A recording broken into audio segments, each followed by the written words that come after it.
him stand for the Tory leadership, and he could be an early frontrunner, scoring the lowest negative rating with members of the public. That's according to a report in The Independent. He's the second person to join that race after Shadow Home Secretary James Cleverly. Mr Tugendhat ran unsuccessfully for the leadership in 2022, but managed to secure a role in the cabinet. He says the Conservatives lost the trust of the British people because they failed to deliver lower taxes and lower immigration. You've seen what's just happened in the recent election. We lost the trust of the British people because we failed to deliver.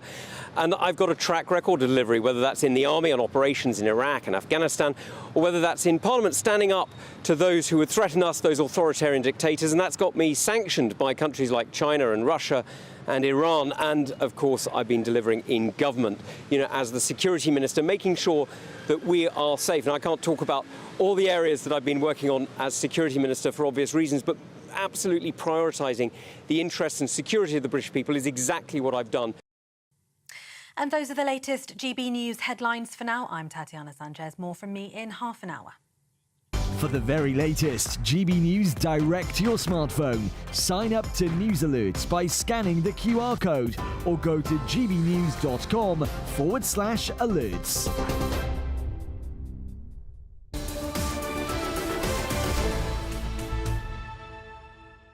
Good morning to you. Thanks for joining us. It's 9:36. Ben and Miriam with you on Britain's Newsroom this morning. So, the big story of the day. A police officer has been suspended from duty after a video emerged showing him kicking a man lying on the floor during that arrest at Manchester Airport. It sparked outrage across the country, and Greater Manchester Police have now apparently taken action. A warning: some viewers may find these images distressing. Protesters then took to the streets outside Rochdale Police Station with members of the crowd jeering, "Shame on you."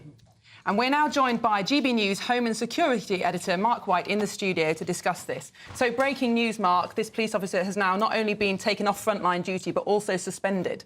Yes, initially he was taken off sort of public-facing duties, but on reviewing all of the evidence in the last couple of days, Greater Manchester Police have now decided that he should be fully suspended, and they've referred this incident to the policing watchdog, the Independent Office for Police Conduct. Now, there's no doubt the images are alarming. The chap that was on the ground when he was kicked in the head by the officer and kicked in the face and then stamped on the head didn't appear on the face of it to be posing a threat at that time to the officers attending. But context is everything. This incident had started quite a few minutes beforehand. It was reports that police were responding to at Terminal 2 at the airport of someone having been assaulted. They'd identified a suspect on CCTV in an airport car park at the ticket machines. When officers attended and then tried to detain that man, there was then a very violent confrontation in which, according to the police, 3 of their officers were injured and hospitalised, including one female officer who was smashed in the face and suffered a broken nose. You can actually see her on the video to the sort of right of frame. She's kind of staggering about. You can't see her because we've pixelated her face, but the unpixelated images I've seen, she's crying. She's really in no state to help anyone because of the trauma that she's feeling at that time. So the officers responding, what you're seeing in that video is the very end stage of backup officers who've arrived to try to contain the scene after the other officers have been violently struggling with these men. So they're coming into a situation having heard their colleagues screaming for assistance on the radio, no doubt full of adrenaline and wanting to get everyone that's being pointed out to them to the floor and controlled. But in doing that, clearly it seems that this officer may have overstepped in what he has literally done by stamping and kicking at someone in the face. Mark, there were some videos recorded overnight by members of the Manchester community saying that if these officers, all of the officers, I saw one video saying if these people aren't suspended and taken off duties, there would be protests, quote-unquote, like you've never seen before. Well, there were protests last night in Rochdale. Is that right? Can you tell us about that? Yes, outside the main police station in Rochdale, but they ended peacefully. But the concern is going forward, of course, that this always has the potential to escalate. We only need to think back a week to what happened in Leeds. So that's uppermost in the thinking of the police going forward. They have to show that they are taking action as well. In a statement, they've said, we understand the deep concerns that have been widely raised with us, and will continue to meet and discuss these feelings with Greater Manchester residents and elected representatives whilst that independent investigation continues. Mark, is there a danger with this, that although clearly that clip shows an unacceptable use of violence, kicking somebody in the head seems to be needless, is there a danger that officers will be put off using force when they actually need to use force because of the fear of public reaction? Well, that's one of the dangers that the police say, yes. And I mean, in terms of firearms officers in particular, we know that some who have opened fire, and others who've actually taken lives in the case of their duties, in line of their duty, can actually have that hanging over them for years. And that can, they say, be very dangerous because it makes them think twice in a split-second decision. But I think that there's a wider issue at play here as well, which is social media and these videos, these viral videos that come, often only capture, as I say with this video, the very end result of what you're seeing, which is the officers finally gaining control of the situation and arresting these people. There's no videos of the officers who are being kicked to the ground and the female officer being smashed in the face. That's not been uploaded by the concerned citizens. And that's one thing that the police do say they're up against an awful lot of time. Once a situation escalates to the point where officers have to use force to deal with someone, that is violent. But if someone just films that, one officer put it to me this way, he said, it's like you're getting punched and kicked and knocked to the ground, and then you decide to get up and punch that person back. Someone just films you punching the person back. It clearly looks like you're to blame. You don't get the full picture. Thank you, Mark, very much. And we'll be coming back to that story later on in the programme. But now we're going to move on to another story today, which is about the Keir Starmer, the Prime Minister, making a big speech on clean energy and how Britain is going to become a clean energy superpower. And joining us in the studio, we've got Donoghue McCarthy, who is the Director of the Climate Media Coalition. Thanks for joining us. So are you welcoming this speech? Is it good news? Yeah, I think largely what's been announced today is positive. I think it's going to do three things. First of all, most importantly, it will protect us from future fossil fuel surge in prices. British economy got hammered by the fossil fuel inflation of the last few years, so that's the first thing. Second thing, it will reduce people's bills at home because green energy is now the cheapest on the market. And thirdly, of course, it tackles the threat of climate change. Well, you say it's the cheapest, but is it the most reliable? What happens when the wind stops blowing, Donoghue? Well, in my house, I've got renewable energy. I've had it for 20 years. I've been selling solar electricity to the grid. In night time, I've got a battery. It keeps me going overnight. So you've got a battery? Yeah, exactly, yeah. Right. So where does that battery come from? Sorry? It's a lithium battery? It's a lithium battery, but most of new batteries are going to be sodium-based. And the largest source of energy storage is actually in the United Kingdom. What is it? Say that again, sorry. What's the largest source of energy storage in Britain? I guess you're going to tell me wind, is it? It's water. It's water. We did it in the 60s and we stopped doing it. And so we need to start building more of those. We need battery storage, but also the exciting one is hydrogen. There was a passing mention to hydrogen in today's announcement. What we need to be doing is building hydrogen power stations that can use the stored hydrogen, that uses the stored energy that we produce when we produce too much solar and when we produce too much wind. Can we just get some pictures up of what these wind farms look like? I mean, they look bad enough off the coast of Sussex, where I live. We've got the Rampion wind farm, a complete eyesore, destroying the beauty of the area. But onshore wind farms, there's an offshore one. Arguably, there's a case that they're very bad for wildlife, Donoghue. Lots of whales dying, affecting their... I love, Ben, you're full of the negatives. And actually, what about the positive for Britain? Why not talk about Britain? Britain has got the most amazing facility. We have a huge offshore continental shelf that's shallow, and we've got the largest wind source in the world. So we can actually produce massive amount of energy and export it. Sorry, you talk about, what about the positives for Britain? Right? Labour have just scrapped all North Sea oil licences. They won't frack. We've got liquid gold for miles and miles. Liquid poison, I would call it. And the amount of money we're losing and the jobs we're losing from scrapping the North Sea exploration. How many jobs are we losing? How many jobs are we losing? Thousands. Yes, and how many jobs is this creating? Hundreds of thousands. You're talking about, you're putting thousands of jobs in a negative industry that's destroying Britain. The key point and I'm actually arguing for hundreds of thousands of jobs in an industry that will make Britain independent. Fracking does not make Britain secure or independent. Why? Because fracking is part of the international market, whereas the renewable energy is British. I think most people would really appreciate the sentiment behind making Britain a clean energy superpower, or at least an energy superpower. We were a superpower in energy 100 years ago. But isn't the problem that this is technically undeliverable by 2030 because of the amount of steel and copper and all those kind of infrastructure that are going to be needed to connect the wind farms, wherever they are, to ordinary people's homes? If you look at what we've done, they said very similar things 10 years ago. Wind couldn't produce any energy.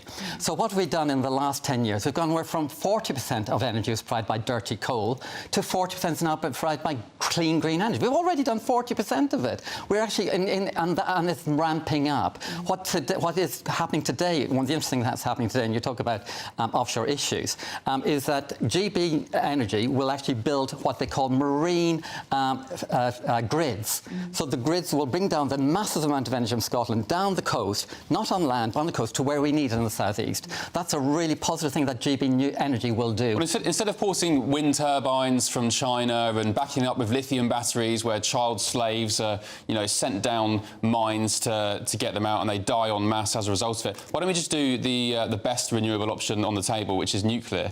China has just unveiled details this week of how that is basically their new nuclear reactors are meltdown proof. I find it very interesting that you say that that's a renewable. It's not a renewable energy. Why not? One of the negative things about today's announcement is they're continuing two Tory policies.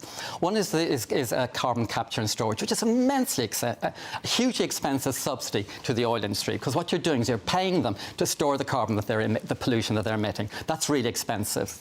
The Tories propose that they're pouring 20 billion to it. That's a disaster. The second one is SMRs, the magic grail of SMRs. No country in the world has built an SMR, which is a small nuclear power station, has built it cost effectively. It will double or triple our price of energy compared to green. Why would you do that? And you say France seems to be getting on just fine with their nuclear power stations. It's costing them a fortune. Look, we're seeing most of the... Look at the French energy bills. They're a fraction compared to ours. Do you know where most of the British subsidy to energy goes in the United Kingdom? Where it goes? Yeah, the largest support of subsidy from taxpayers doesn't go to green energy. It goes to deal with the waste from old nuclear power stations. We're talking about £250 billion wasted. I think we're going to have to leave it here. Thank you so much for joining us, and please do let us know what you think going on our website /Your Say. And up next, US President Joe Biden addresses the nation overnight for the first time since stepping down for the presidential race. And he finally made the fairly big admission that he may be too old for the job. You're with Britain's Newsroom on GB News.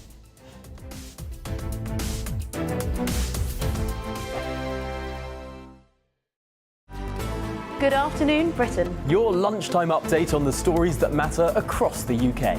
From breaking news and insightful analysis, inspiring stories and lively debates. You're comparing yourself to a former Prime Minister. Which is it? Stay informed, stay updated, stay entertained. I just don't know how anyone would not want to be there. Every weekday from midday. We are Good Afternoon Britain, only on GB News. Britain's news channel. Sir Jacob Rees-Mogg's State of the Nation, Monday to Thursday from 8 p.m. Well, I'm joined now by royal biographer and former royal photographer, Ian Lloyd. Ian, hello, Jacob. Good evening. Good evening. Thank you for joining me. This is going to be great, isn't it? The opportunity to go around and see where the King comes onto the balcony from. Really interesting insight to how Buckingham Palace works. It's exciting. I went yesterday, there was a press preview, and the thing that struck me first of all is that if you're the King and or the late Queen and you're on the balcony, you can't see the Mall. I mean, we all see people coming down from the top, thousands of people crowding in towards Buckingham Palace. They can't see it because of this great monument to Queen Victoria called the Queen Victoria Memorial, or they call it the wedding cake, but it blocks the view. So apparently the King has a TV in there. And the late Queen did as well. So what they do is they when they're waiting to come on, they're watching the TV to see how the crowd's getting nearer the palace. And the other thing that struck me is when when we were on it looking down, is you can actually see individual faces in the crowd out there, because we looked out, you know. So they do get a good view of what's happening directly underneath the palace, you know. So they can see individuals. So if there's a friendly face in the crowd, they can see that person and possibly even wave. But they can't see that enormous mass of people you get at the big events that goes back towards Admiralty Arch. The other thing I learned is there's a great historical link, because the person that put the east wing on the palace, because it was originally 3 sides, and Queen Victoria had, of course, 9 children, so they had to build a 4th side for all the nurseries and things. Edward Blord was the architect, but the master builder was Thomas Cubitt. GB News, the People's Channel. If you want your news to be straight talking, this is a nightmare for the Conservatives again. Down to earth. It's not just Nottingham where this is happening, is it? And most importantly, honest. Hard-working, middle-class taxpayers, they'll get their book thrown at them. They catch me, Martin Daubney, Monday to Friday, 3 till 6 p.m. on GB News, Britain's news channel. I'm Michael Portillo. This is GB News, the People's Channel, Britain's news channel.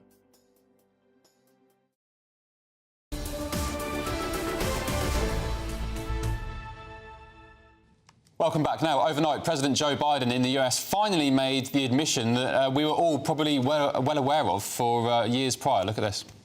So I've decided the best way forward is to pass the torch to a new generation.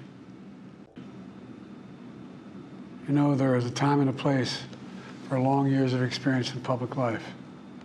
There's also a time and a place for new voices, fresh voices, yes, younger voices. And that time and place is now. Over the next 6 months, I'll be focused on doing my job as president. And we're now joined by the Professor of US Foreign and Security Policy at the University of Birmingham, David Dunn. Welcome, David, and thank you for joining us. Isn't it remarkable how the narrative has changed? Just a week ago, the whole DC establishment was telling us that Biden was fine, he absolutely had the capability to carry on with the job, and now everything's changed. Well, actually, that narrative has been changing for quite a long time. And what we saw today was the admission of that finally. I mean, it's slightly odd that he spent that 11-minute meeting saying how wonderful he was and what a great reputation he was leaving behind. And yet, as you say, there has been a clamour really over the last 3 or 4 weeks since the debate, telling him that his time is up and he needs to go for the good of the country and the good of the party. So it was an odd situation there. And actually also saying that, the time is now to pass the torch to the new generation. Well, he's got 6 months to go. So it's not actually now, it's 6 months from now. And that, of course, is quite a different thing. Some people thought that he would use this occasion to actually step down as president. What he didn't do, of course, was do that. All he did was to use this great announcement to announce that actually he wasn't going to be his party's candidate for the election. Well, we already knew that, so we didn't actually learn a great deal from this meeting, this TV interview that he gave, other than the fact that he's been sitting on the beach for the last 3 weeks and he looks certainly more tan than he did when he gave the debate 3.5 weeks ago. Yes, there was some commentary that he was looking very Trump-esque with his new tan. Professor Dunn, I have to apologise. We're very short on time, but we will endeavour to get you back maybe tomorrow or later on next week to pick up on this. But thank you for joining us this morning. Yeah, interesting, isn't it? There's a Kamala bounce, they call it. She's got a little boost in the polls, which tends to happen when a new football manager comes in or a new political candidate comes in. But will it last? Who knows? Still to come, plenty more up on the show, including we'll show you the bombshell clips from the new Prince Harry interview, which is dropping tonight. He blames everybody else for his problems other than himself. Who would have guessed? You don't want to miss that. This is Britain's Newsroom on GB News. Annie, hopefully, will bring you some good news about some sunny weather. Here she is. A brighter outlook with Box Solar, sponsors of weather on GB News. Good morning. Welcome to your latest GB News weather update brought to you from the Met Office. A gloomy start for many of us. It will brighten up a little bit by this afternoon, but there is a risk of showers and some outbreaks of drizzly rain, particularly across southern areas throughout this morning. Outbreaks of rain will come and go through much of the day across central and southern areas of England. The cloud will slowly start to break up a little bit, so it will slowly start to feel a bit brighter. The best of any brightness, though, restricted to the far north and east of Scotland, northern eastern areas of England as well. Seeing some brightness. Temperatures here 22 or 23 degrees. We're down into the low 20s, high teens across more southern areas. And across the north and west, low pressure's not too far away, so that will push in showers to parts of western Scotland as well as Northern Ireland throughout this evening. That theme will continue overnight as well. So eastern areas of Scotland staying fairly dry this evening. Temperatures around 19 degrees in Aberdeen. Further west, though, a fairly brisk breeze and some quite heavy downpours moving into Northern Ireland too. Much of the rain will clear away from northern areas of England, much of central England, parts of Wales too, so a brighter end to the day. However, across the south coast, there's still that threat of rain that could turn quite heavy, particularly across southeastern areas as we head into Friday morning as well. However, as we do head into Friday, it is turning a little bit more settled. We've got a slight ridge of high pressure building in from the west.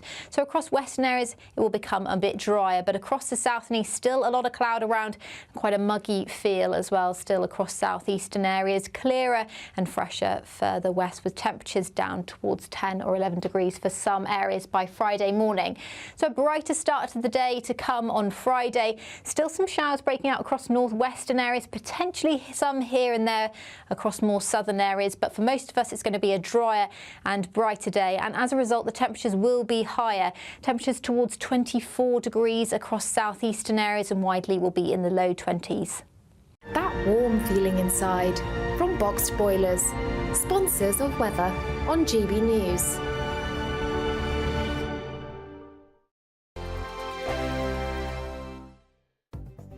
The latest GB News travel.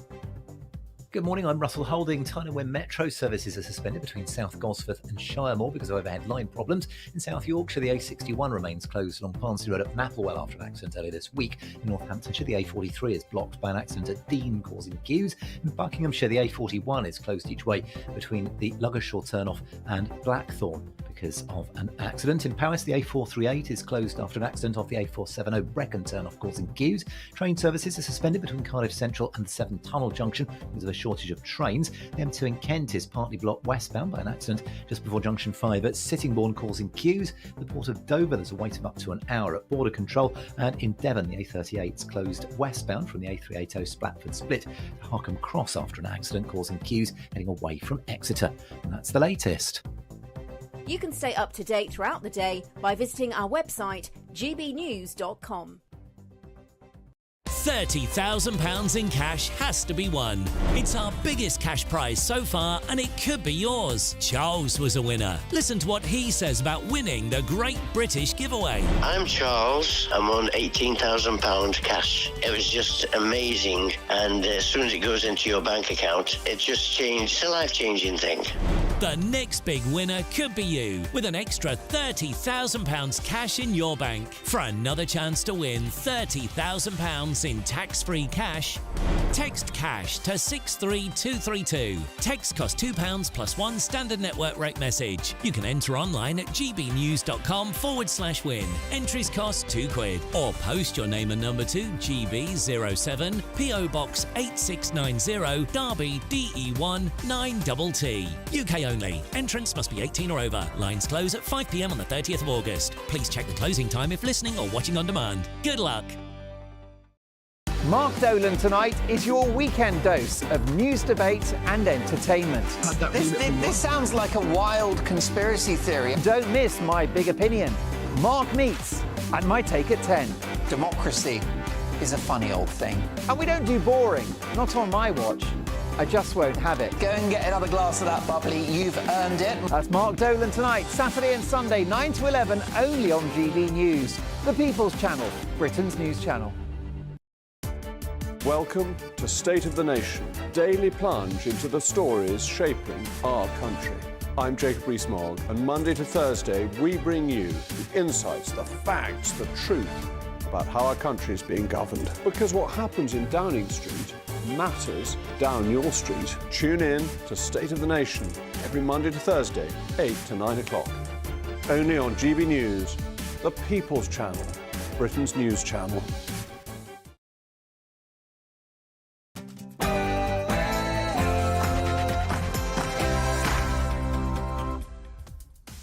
Welcome back. It's 10 a.m. on Thursday, the 25th of July. We're live across the United Kingdom, and this is Britain's Newsroom with Miriam Cates and Ben Leo standing in for Andrew and Bev.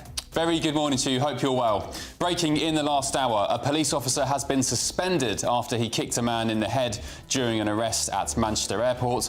Mark White has more.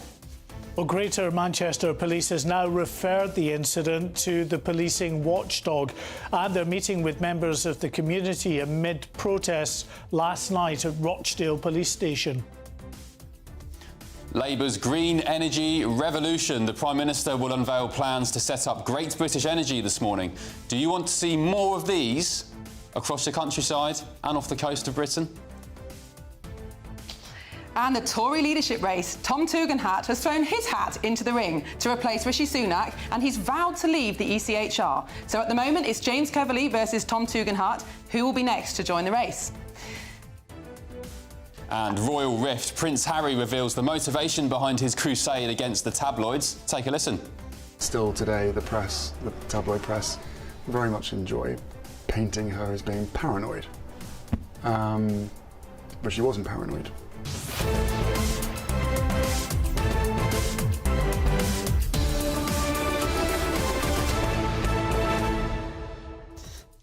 So we'd love to hear what you say throughout the course of the programme. Just go on to gbnews.com/your say. And one of the stories we've got coming up is about Prince Harry. He's blaming his fight with the tabloids for the rift in his family. Do you think that's fair? Prince Harry, God, blaming everyone else but himself again, not taking responsibility. Well, Harry, the tabloids didn't make you go and sit down with Oprah and clean your dirty laundry in public. Didn't make you write the book Spare. Didn't make you do the tell-all Netflix revelations with Meghan about how awful your life was and the royal family. Quite frankly, no one cares. And if you look at his brother, Prince William, who's going through a hell of a lot at the moment with his dad being sick, his wife being sick, it's a stark contrast, isn't it, to how they hold themselves, how they behave themselves. A more sympathetic view, though, might be that since the start of his life, media intrusion has made his whole family life very, very difficult. Obviously, the tragic situation over his mum dying. It's going to stress out any family, isn't it, having to fight those kind of battles in such a public way. But Prince William did go through the same thing, and he's not run off to America, giving salacious interviews about his family. Anyway, let us know what you think. gbnews.com/your say. But first, here's the news headlines with Tatiana Sanchez.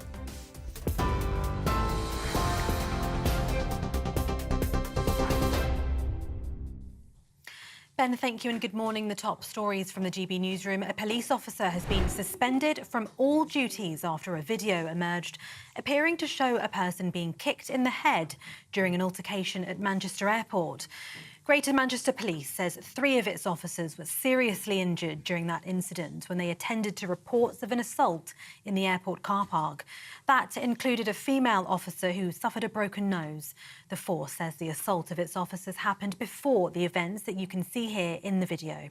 They've now referred the case to the Independent Office for Police Conduct for a full independent investigation. Security specialist Will Geddes told GB News those protesting over the video should consider the full context. There'd been a 4-person confrontation with some police officers. The police officers had responded.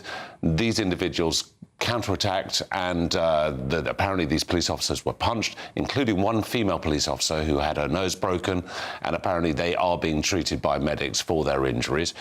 The response team that subsequently followed up then took this particular action, and this is where this video apparently starts. So again, we don't have the fullest context here. We need to see the full video from certainly the airport CCTV to see exactly what happened, and any other bystander video. But to react in this particular way, I don't think is acceptable. A man has been charged with attempted murder after the stabbing of a uniformed army officer in Kent. 24-year-old Anthony Essan was arrested near his home in Rochester just 30 minutes after the violent attack. He's also been charged with possession of an offensive weapon in a public place. He's due to appear in court later today. And it's after Kent police were called to Sallyport Gardens in Gillingham just before 6 o'clock on Tuesday evening as locals rushed to help the officer. He's currently in hospital in a serious but stable condition. And in the last few moments, we've just heard that former Immigration Minister Robert Jenrick will stand for the leadership of the Conservative Party. He's the third Tory to throw their hat into the ring after Tom Tugendhat. The former Security Minister could be an early front-runner, that's Tugendhat, scoring the lowest negative rating with members of the public. That's according to a report in The Independent. Mr Tugendhat and Mr Jenrick come after Shadow Home Secretary James Cleverly also announced his own leadership bid. Mr Tugendhat ran unsuccessfully for the leadership in 2022, but he managed to secure a role in the cabinet. He says the Conservatives have lost the trust of the British people because they failed to deliver lower taxes and lower immigration. You've seen what's just happened in the recent election. We lost the trust of the British people because we failed to deliver. And I've got a track record of delivery, whether that's in the army on operations in Iraq and Afghanistan, or whether that's in Parliament standing up to those who would threaten us, those authoritarian dictators. And that's got me sanctioned by countries like China and Russia and Iran. And of course, I've been delivering in government, as the security minister, making sure that we are safe. And I can't talk about all the areas that I've been working on as security minister for obvious reasons, but absolutely prioritising the interests and security of the British people is exactly what I've done. In the US, Joe Biden says he couldn't let his personal ambitions stand in the way of saving democracy as he addressed the nation during a televised speech from the Oval Office last night. In his first comments since announcing his intention to drop out of the presidential race, the 81-year-old said it had been the honour of his life to serve the American people as president. But explaining his decision, he said the future of the United States must come first, and it's time to pass the torch on to the next generation. In recent weeks, it's become clear to me that I need to unite my party in this critical endeavor. I believe my record as president, my leadership in the world, my vision for America's future, all merited a second term. But nothing can come in the way of saving our democracy. That includes personal ambition. And a renowned microsculptor has unveiled the world's smallest Olympic mascot, which we understand fits into the eye of a needle. The handmade microscopic version of the official mascot, the smallest in Olympic history, can be seen holding a medal which was crafted from 24-carat gold and is roughly the size of a blood cell. British sculptor Dr. Willard Wigan used an eyelash as a paintbrush and says he worked between heartbeats using his pulse as a jackhammer. And if you're wondering why, he says he enjoys the reaction when people see his work. And some more breaking news to finish with. Andy Murray has officially withdrawn from the singles event at the Paris Olympics. The two-time gold medalist is still not fully recovered from the back surgery he had last month and believes the men's doubles, where he's playing with Dan Evans, offers his best chance of another medal. More on that soon. Those are the latest GB News headlines for now. I'm Tatiana Sanchez. More from me in half an hour. For the very latest GB News direct to your smartphone, sign up to News Alerts by scanning the QR code or go to gbnews.com/alerts.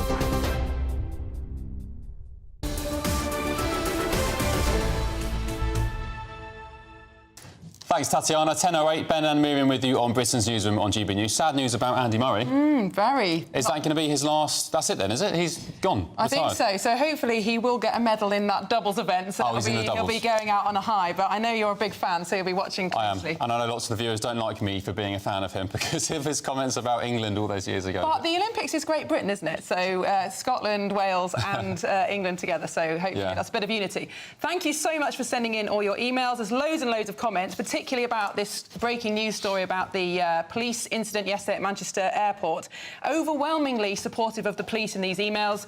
Somebody saying the police always get the blame, pointing out that they were filmed at the end of the incident rather than the build-up. It's very difficult for the police, isn't it? It is. It is very difficult. And I just tweeted something akin to how can we support our SAS soldiers, our army personnel, our firearms officers if all they do all the time is go abroad, put their lives on the line to protect us, or in this case, protect the airport and you know the passengers, when they're just going to get stick for doing what they should be doing, which is being authoritative. And if this was America, those people, quite frankly, would have been shot the moment they smacked that young officer's nose into pieces. They would have been shot.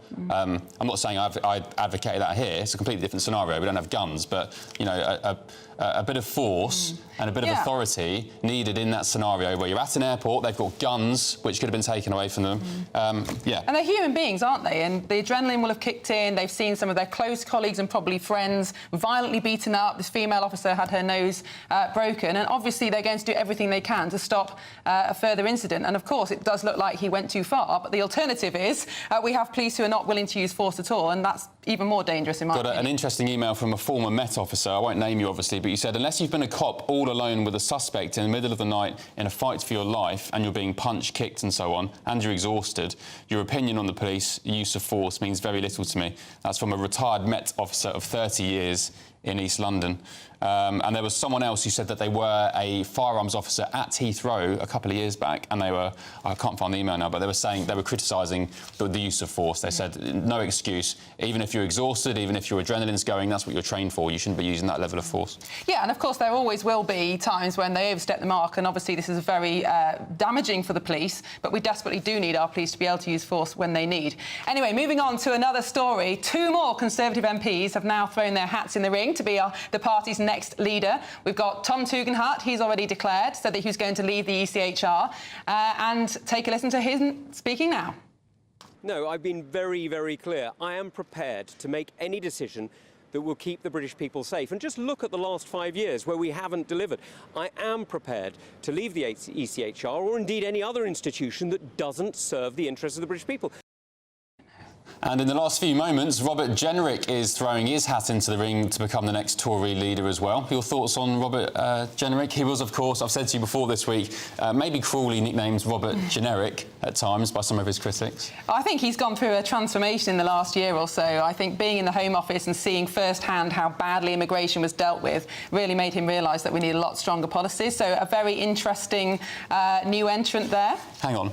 I was speaking to some, I won't say whose team, but someone who's running for leader. I was speaking to their team in Parliament this week, and I said, oh, what do you make of Robert Jenrick? And they said he only really started speaking out about migration and being forceful with Rishi Sunak and holding him to account on migration after he knew the writing was on the wall and that the Tories would lose the election and there'd be an opportunity for him to run as leader. Well, it was actually quite some time ago that he became the immigration minister, saw it firsthand and started realising that the only really route to sort this out was to leave the ECHR. So I think, you know, maybe that's true, maybe that's a bit cynical, but we'll see. I mean, we've got 3 confirmed entrants already. I think the nominations have to be in by Monday, and 10 MPs on the nomination form is quite a lot now that there are only 121 Conservative MPs in Parliament. So will there be people who just don't get on the ballot? How many endorsements do they need from their colleagues? So 10 altogether. But if there's only 120 MPs, Conservative MPs, and many of them will not be willing to put their name to anyone at this point, there may be quite high-profile names who just don't get enough nominations to join the race. So they need 10 now. What was it previously when the Tories were in government? Well, they changed the rules every time. I think when Boris initially stepped down, it was about 15, but then it was 100 for the second leadership race in 2022. Wow. So big difference. Yeah, OK. All right, let's move on to our top story this morning. So a police officer has been suspended from duty after that video emerged of him kicking a man lying on the floor during an arrest at London's Heathrow Airport. We're joined now by GBNews Home and Security Editor Mark White. Good morning, Mark. What's the latest, please? Well, we can take another look at the video, I think. An award daily is, of course, distressing viewing as it shows the moment this officer is kicking someone in the face and then stamping on their head as well. Now, what I think is key to this is context. This is at the very final stages of an incident that spanned quite a few minutes before this. Police at Manchester Airport had received reports of an assault. They had managed to pinpoint a suspect on CCTV. He was in an airport car park at Terminal 2 at a ticket machine. When officers went to try to detain the man, then there was a violent fight that erupted, not just involving the man, but some other people as well. And 3 police officers were effectively kicked to the ground and punched. One female police officer was smashed in the face and broke her nose. She is actually on the video. You can just see her. We've sort of blurred her face to protect her identity and the identity of others. Sorry to interject. She seems like quite a small lady, maybe quite young as well. And you can imagine a man, you know, with a forceful punch on someone like that was going to do some damage. Well, indeed. I mean, she's a firearms officer, but the thing is, she's been smashed in the face. She's clearly, you know, quite traumatised by that. She's in tears. She's kind of staggering pretty much all over the place and not much good to anybody, understandably. And that, I think, just gives you maybe an indication of the violence that came before this. So these officers that you see in the video are officers, most of them at least, are officers that are backup, responding, having heard the screams from their colleagues that they're being assaulted by this group of men. And the way that the modern sort of police radio system works as well, when you have a distress call and you want immediate assistance, you press a button at the top of your radio, and that opens your microphone for about 30 seconds or so that you don't have to keep pressing the mic and you can relay instructions about where you are and what's happening. But also in doing that, the attending officers who are there to back you up can hear everything that's going on, can hear the level of violence being meted against their colleagues. And probably felt very frightened. Social media and camera phones are changing the nature of policing, aren't they? Because clearly a member of the public has filmed the police live doing their job, put it on social media, before the police themselves have had time to review what actually happened. Do you think this is changing the nature of policing? Well, yeah, I mean, it's difficult because there are people that post videos, that take videos of an incident and post them with the, I think, deliberate aim, very clearly, to show the worst possible aspect of that. And some of the comments that they posted alongside it, this was racism, these were, you know, Asian Pakistani men being targeted by white officers. But they didn't show those Asian Pakistani men kicking white officers to the ground and assaulting them, and there's no comment about any of that in the video. Just what they say is the police brutality being meted out to these men undeservedly. So context, as I say, is everything, and it's lost often in these social media videos, and that deeply frustrates serving officers who have to put their lives sometimes on the line, on the front line, dealing with often very violent and abusive people. 50,000 police officers were assaulted last year. That's one police officer every 10 minutes. And the vast majority of those will probably be quite minor in nature, but there are some very serious assaults there as well.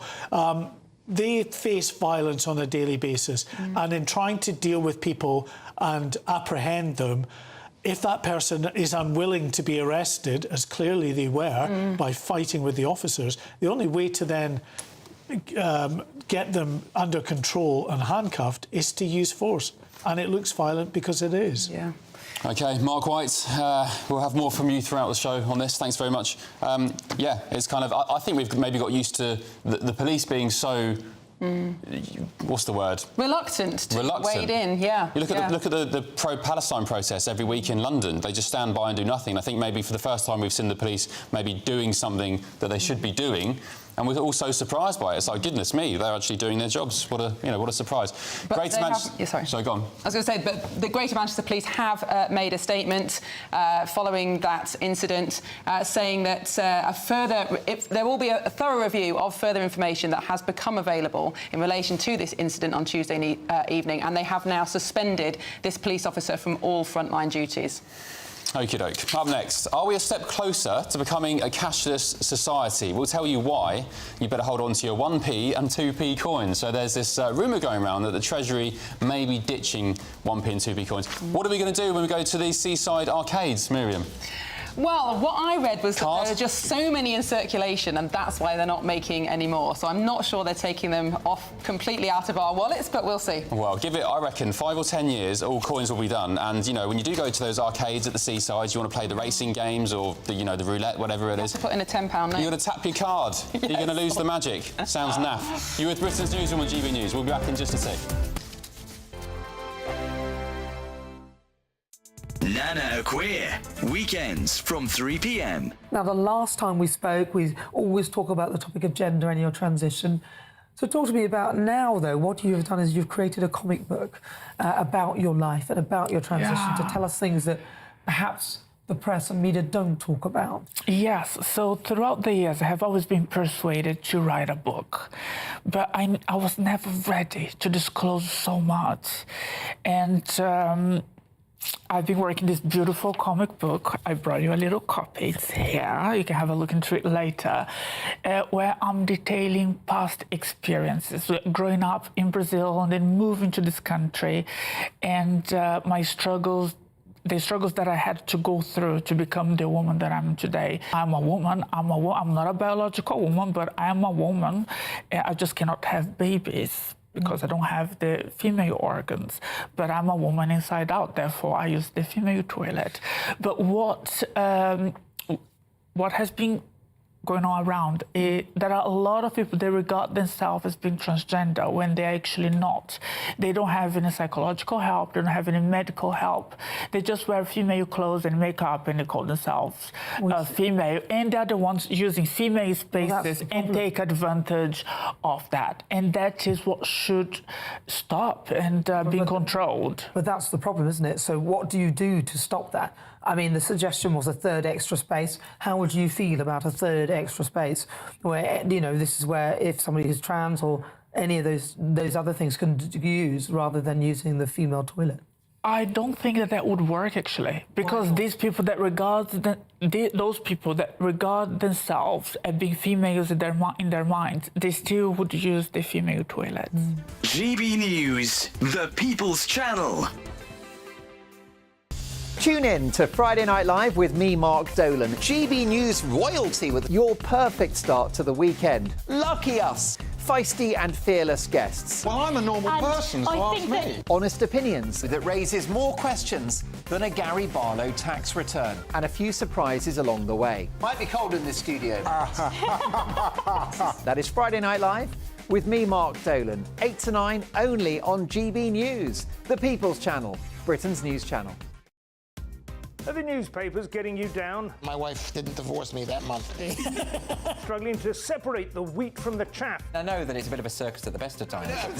Well, don't worry. Headliners has got you covered. We'll take the burden of reading the day's news, and if we get depressed, who cares? It's an occupational hazard, frankly. That's Headliners on GB News from 11 p.m. till midnight, and the following morning, 5 till 6 a.m. on GB News, the comedy channel. Nah, just kidding. Britain's news channel.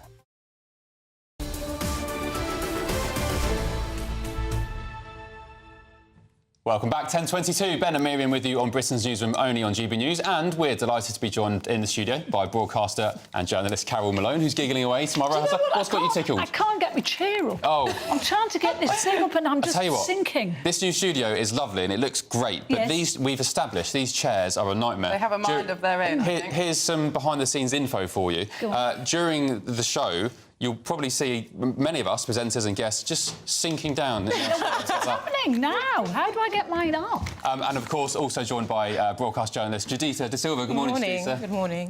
What should we start with first? What about Labour? So the Home Office, I'm not sure if you saw this, Carol, but... Just the rebrand. They've rebranded the term illegal migration, and I'm not sure if we've got an image of it, to irregular migration. So out with illegals, in with irregular.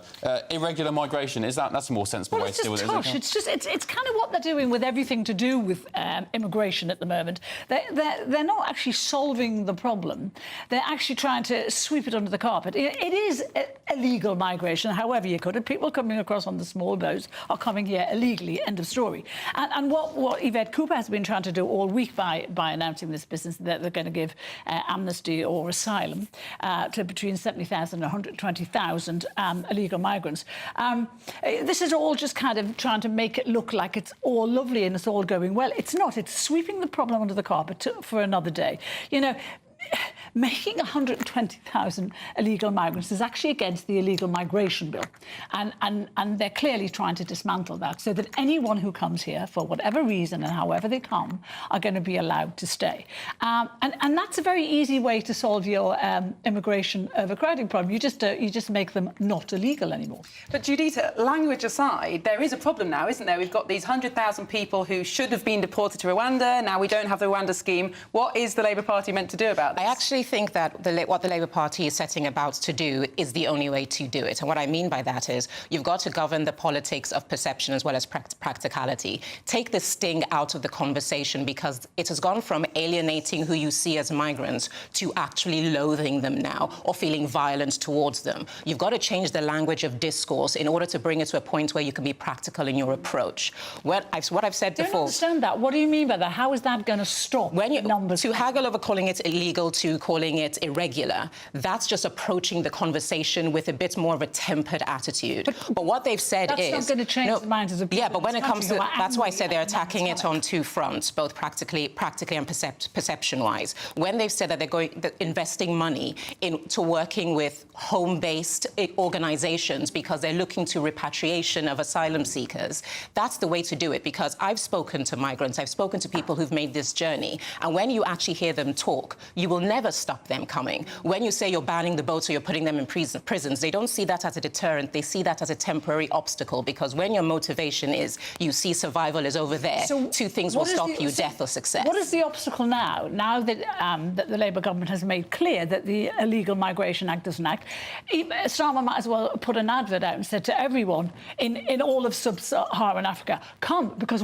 if you get here, you're not going to be deported. Do you truly believe... As Keir Starmer's plan has also pointed out, yeah. Do you truly believe that the Labour Party are going to deport illegal migrants? Do you really believe that? I do believe that they're going to repatriate them based on what they've actually pointed out. It's going to be one of the human rights. When you can't repatriate people to unsafe countries, that's why they said. The point of Rwanda. Now we don't have a third country. But that's the point I said. If you work with NGOs, human rights organisations that are already boots on the ground in these countries, and start helping those countries with the kind of money that they are saying they're going to pledge. It's going to take decades. This is a problem that will not stop. That's why I said talk to the migrants themselves, not all the big heads at the top. They will keep coming. We stop issuing visas to it doesn't matter. That's what I'm saying. It doesn't matter. Back. We leave the ECHR so that the British courts can deal with the problem. Well, turn the boats back. Put them in prisons. They won't. That is just an obstacle. It's not a deterrent. It worked in Australia. They had a similar problem under Tony Abbott. They turned the boats back. They put migrants in very safe lifeboat-style vessels and sent them to offshore processing sites. Do you know what happened? They stopped overnight, and Abbott won election. And, we know the Rwanda plan. The Labour keep on saying it was never going to be a deterrent. They were never going to allow it to be a deterrent because they fought it every inch of the way. Had they allowed it to pass a year and a half ago, Rwanda would have been off the ground, and we would have seen that it would have worked as a deterrent. Now there is no deterrent. This new border security force is exactly what the Tories already have. Just a rebrand. On the issue of the ECHR, Tom Tugendhat has thrown his hat, excuse the pun, into the Tory leadership race this morning, and he says he will leave the ECHR. Is this music to the ears of Tory members, Carol? Yeah, I think it is. I want to believe you'll do it because, I mean, Sunak was talking about the same thing before the election. I don't think Sunak was ever going to do it. I'm not sure he will. But what he says is, if an organisation, if an institution is not working for the British people, well, then leave it, walk away from it. And I think, if you did it, Farage called for a referendum last week on this, and I think it would be. I think Starmer doesn't have the guts to hold one because it would show absolutely that the British people want a deterrent. Judita, what do you think about the leadership race? I think that what all of that is lofty rhetoric to make you sound like you would be the leader that's listening to the party. I'll unify it. I'll do what you want. The point is, when you're a leader, you have to make tough decisions. And the key is, no matter how great you see Britain as, Britain is great because it is forged in relationships with other countries. But the main news today is that Labour want to bring energy back to Britain to make that about our own nation, our own self-sufficiency. Indeed. Isn't that the opposite of what you're saying on the ECHR? It isn't, because, like I said, you have to function in tandem with countries that are beneficial to you. If you continually make decisions that seem antagonistic to who should be your friends, your allies, your supporters, you end up isolating the country, and that is something that Britain cannot afford to do, because the nature of what has made it great historically is the relationships that have been historically forged, that they benefit from today. But the argument, certainly amongst Conservative Party members, would be that the ECHR was set up with great intentions. It's not working anymore. It's run by judges who are far less qualified than our own. So then push for amendments rather than saying, I don't like you because you don't give me what I want to do, what I say, so I'm going on your own. But you will live to regret those kinds of choices because they have a knock-on effect. We don't need a European court to protect our human rights here. We have courts in this country, esteemed courts, esteemed judges who are perfectly capable of making and enforcing those laws. It is not for a European court to enforce, to say who we can and can't bring into this country, who we can and can't deport from this country, and yet they are sticking their oar in and doing exactly The UK does not function in isolation, and what the ECHR is there to do is regulate legislature that looks after problems with problems with international margins sometimes require an objective entity to govern everyone on both sides. So it's not a question of taking away your autonomy as the UK. It's a question of recognising that what you are dealing with has international ramifications. You're living in a country that not too very long ago voted to leave the EU, and we did that for a very specific reason, because we wanted to take back control of our borders. We don't want to work with Europe on control of our borders. We want to control our own, and that is not happening. But, Carol, isn't this just pie in the sky? Because Tugendhat has not said he will leave the ECHR. He said he would consider it, which is exactly what Rishi Sunak said. I completely get that, and I know he's saying it because he knows it's what people want to hear, and that's what the Tories... Farage has pushed the party towards that already. But Farage last time got a referendum on Brexit, so maybe he'll push it forward this time and get it on this. I just find it insane, really, that illegal migration is the only crime which is encouraged by people. Yes. It's a crime. Coming here illegally, on a boat, throwing your passport away, putting your phone in the water. Many of these people with previous criminal records. There was a young lad in Bournemouth, I think, or Portsmouth, who was killed by a guy who'd committed a double murder in Serbia. We're letting these people in at a national security risk, and it's encouraged. It's a crime. It's the only crime in the country that's encouraged. It's bizarre. Very strange. I think it's technically it is a crime, but what they're doing is a humanitarian act of desperation, and you need to recognise that. Not in all cases. And so that's why you need to... Thank you so much. Time for more later. But now we're moving on to the news headlines with Tatiana Sanchez.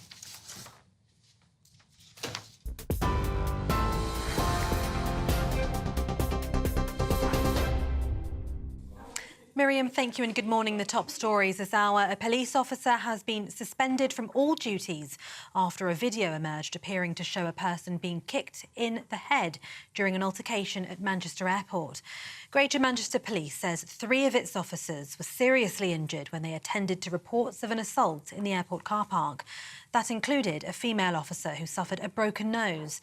The force says they referred the case to the Independent Office for Police Conduct for a full independent investigation.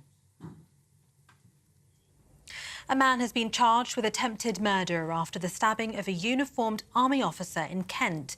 24-year-old Anthony Essan was arrested near his home in Rochester just 30 minutes after the violent attack. He's also been charged with possession of an offensive weapon in a public place.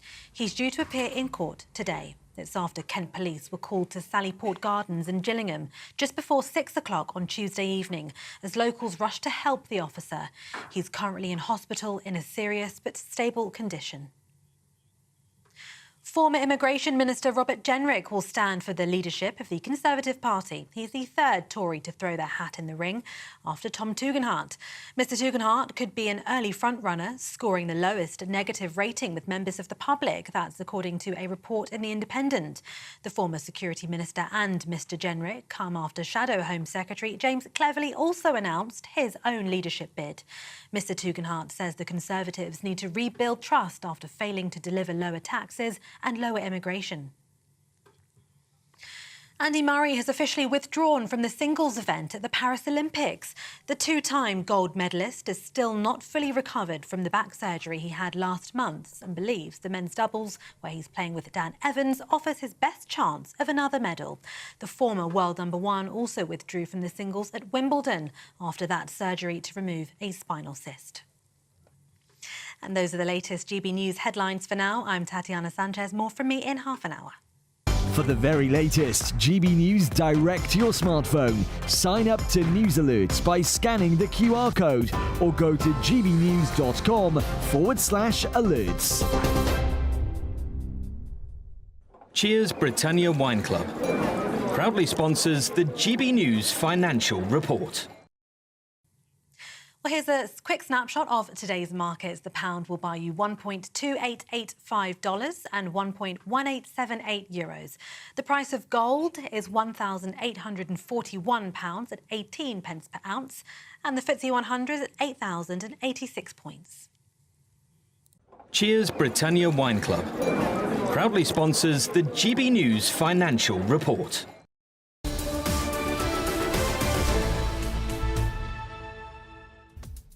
And still to come, we have a very interesting story about a school in Wales that will only serve halal lunches. Don't miss it. This is Britain's Newsroom on GB News.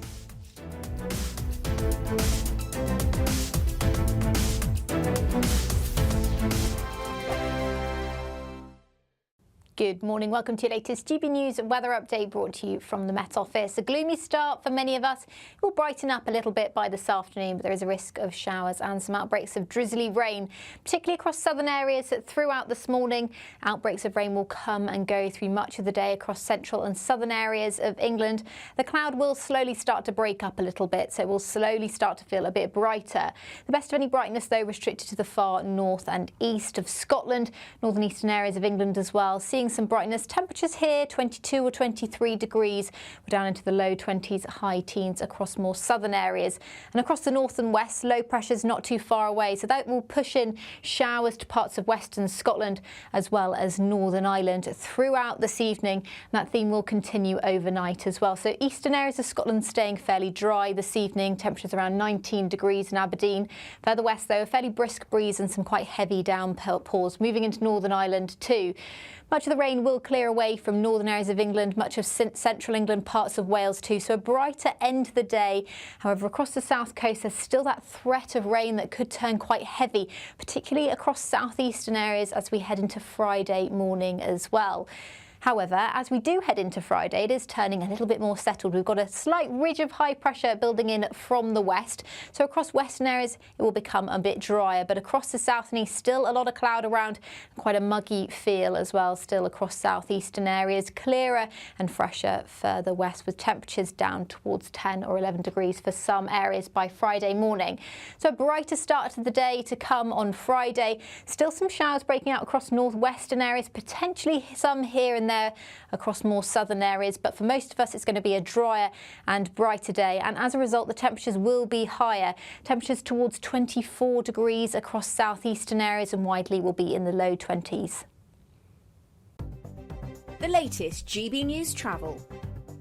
Good morning, I'm Russell Holding. On the M62 in West Yorkshire, 3 out of 4 lanes are closed eastbound after an accident between junctions 26 and 27 from Chain Bar to Gilderson, causing delays. On the M6 in Warwickshire, there are southbound queues after traffic was stopped when a vehicle overturned between junctions 4A and 4 off the M42. In Powys, the A438 is closed each way off the A470 at the Brecon turn-off after an accident. Train services remain suspended between Cardiff Central and the 7 Tunnel junction because of a shortage of trains. On the M25 from Essex into Hertfordshire, it's down to a single lane anti-clockwise after an accident between junctions 26 and 25 from Waltham Abbey to the A10, causing roughly 2 miles of queues. The M2 in Kent's partly blocked westbound by an accident just before junction 5 at Sittingbourne, causing queues. And at the port of Dover, there's a wait of up to an hour at border control. You can stay up to date throughout the day by visiting our website, gbnews.com.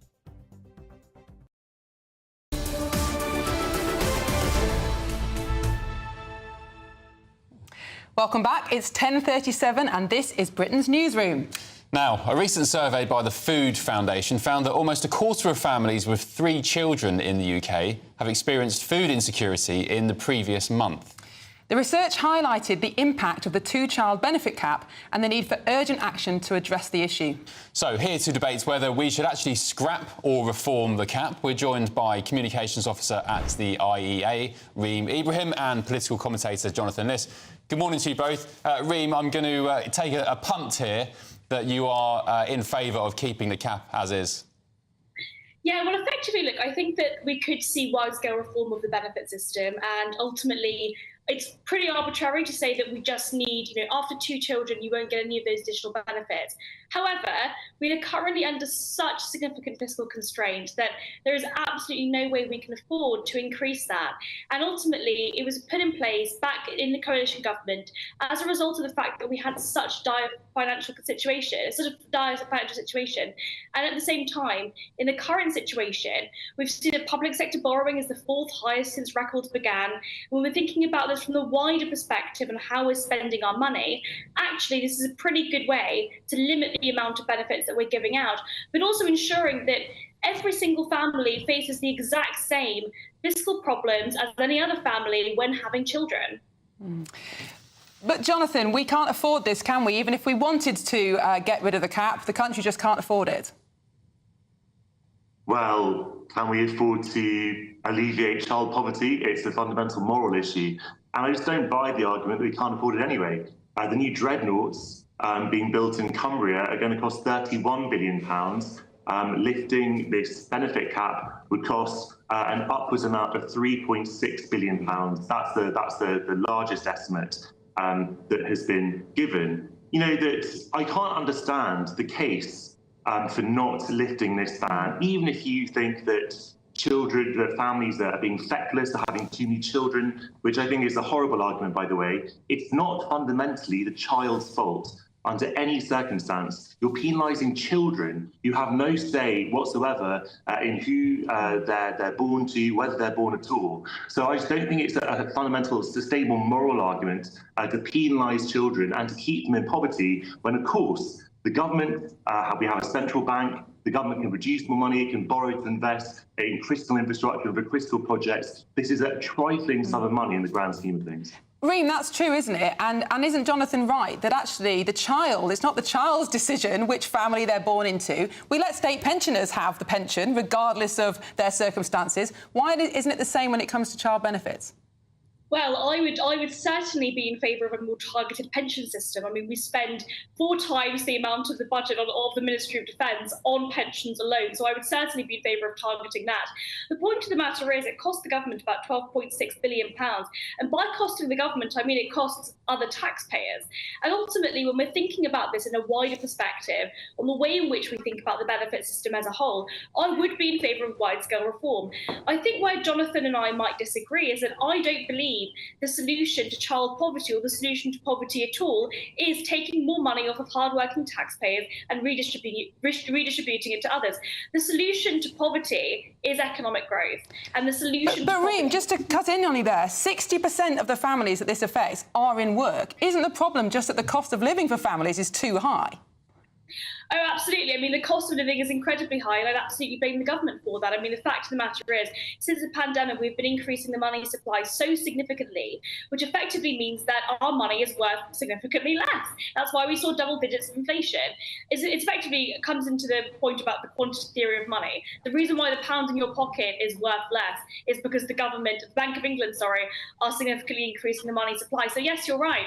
The cost of living is incredibly high, and that is the government's fault. The solution, however, is not penalising other hard-working taxpayers. Jonathan, do you think this is going to cause even more rifts in the Labour Party? Yes, I do think that until Starmer and Reeves lift this cap. And look, the Labour Party senior ministers have dropped hints that this cap is coming, so I'd be very surprised if we still have the cap this time next year. It's a fundamental left-wing objective to alleviate child poverty, to lift people out of poverty, to lift all people out of poverty who are suffering it. But the fundamental point about this policy, Ben, is it also appeals to the right, because we have a childbirth problem in this country. We have a productivity problem in this country. And basically, disincentivizing people from having children is not going to help that. This is a win-win situation for everyone. It appeals to the right and it appeals to the left. Can I just jump in there? I would argue that it's everybody's objective to alleviate child poverty. You and I just might have very different ways of actually achieving that. I'd also second that and say the reason why that people are not having children is ultimately because of the housing crisis. And again, that is the government's fault. We've effectively seen the government, through planning regulations and through allowing NIMBYs, effectively block housing development. We've seen a huge restriction in the housing supply, which has meant that housing is entirely unaffordable for people of my generation. That is the government's fault. And the solution to allowing people, to incentivizing families is not by taking money from other people, but it's indeed to make housing more affordable. Dare I say it, of course, governments haven't built houses, but dare I say it again, you know, all roads lead back to migration on this point. There's too many people here. We're full. Jonathan, just finally, last word to you. One thing being omitted from this debate is the falling birth rate. Previously, I would have personally been on the position that if you can't afford to have kids, don't have them. But I think we're at such a critical time now with the plunging birth rate, not just in the UK, but worldwide. I mean, Japan, if they carry on the way they are, there'll be no Japanese people within 100 years or so. I'm, you know, just leaning towards the fact that we just need to have kids regardless of whether you think you can afford it or not. You just find a way. Ben, make up your mind. Just a second ago, you just said Britain was full, and now you're saying that people have to make. We're full from economic migrants. We need more children. We need more native Brits and less economic migrants. We need more children who will eventually become adults, and we also need more migrants. Both those things can be true. We don't. No, don't. Isn't it the case that housing prices and sort of productivity and Reem, obviously, you know, in an ideal world. People would obviously be able to have enough money to support themselves. That is not the world we're living in. We tax, the whole point of tax is to redistribute. That is not going to change anytime soon. Of course, we need a situation where the poorest people are helped. And if that means by taking from the people with the strongest shoulders, then so be it. That's the point of a welfare sort of economy and state that actually is there to look out for the people who are most vulnerable. Reem, last word to you.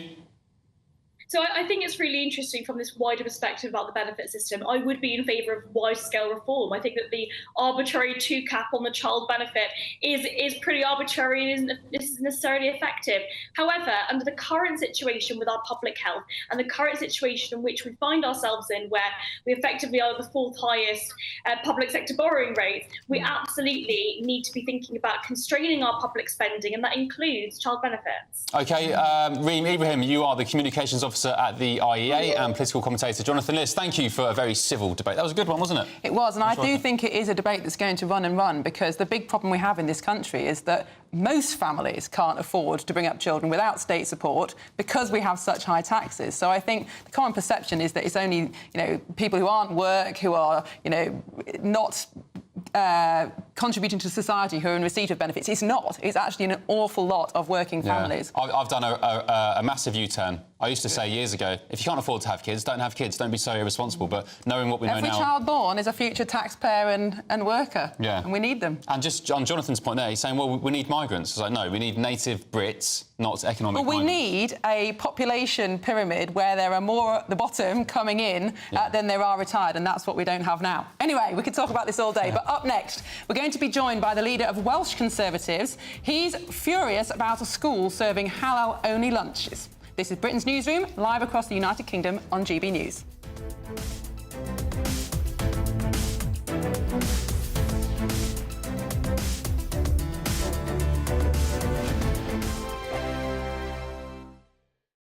Join me, Neil Oliver, every Sunday night at 6 p.m. on GB News. And if an hour is not nearly enough for you, go to gbnews.com for special extended episodes online every Friday at 9 p.m, where we can truly get into the nitty-gritty of what's going on. GB News, Britain's news channel. GB News Breakfast, every day from 6 a.m. Anton Dubek, and even I know that's a big name, has become the latest Strictly Come Dancing pro to come under some sort of fire amid the show's misconduct probe. Yeah, his former partner, Layla Ruiz, told her lawyers that Dubek made offensive comments to her back in 2009. Which you have to accept is quite a while ago, but it's almost as though things are building. He has since apologised, and she has accepted the apology. But what on earth is absolutely going on inside Strictly Come Dancing? I have to say it has been a strictly witch hunt this week because, you know, it's been like the snowball effect. You know, a couple of months ago we had Amanda Abbington who came out with accusations against Giovanni Panice. Now, I don't even know who she is. Who is she? Okay, so she's an actress. She's been on there she is. She left the show early because she said due to personal distress. She now then came out and said actually working with Giovanni Panice caused her PSTD. Another dancer, Graziano Di Prima, who's now left because there was videos that had surfaced that apparently he was physically abusive towards his partner Zara McDermott, who this week actually came up with her side of the story and said that actually during training sessions she was kicked by him and physically abused by him. So he's now left the show. Is this a case of celebrities being snowflakes, or is there something in this? Is this something more sinister? It's, you know, Martin, there's always two sides to the story, and the dancers are coming from that point of view where they say it's because we want to win. But when you're a celebrity who might not have much dancing experience, you think about the glitz and the glamour of Strictly, but what we're hearing now is a lot of celebrities over the years have said, I've been left with PSTD, I was physically abused when I was on Strictly, verbally abused. And so now we're getting all the other sides to what actually celebrities are saying they're experiencing. The People's Channel. Join me, Nana Okoye, for an informative, interactive news programme with a difference. It's fun. It's true. You're not wrong. No one will be cancelled. Lovely. Join me from 3 p.m. every weekend, only on GB News, Britain's news channel.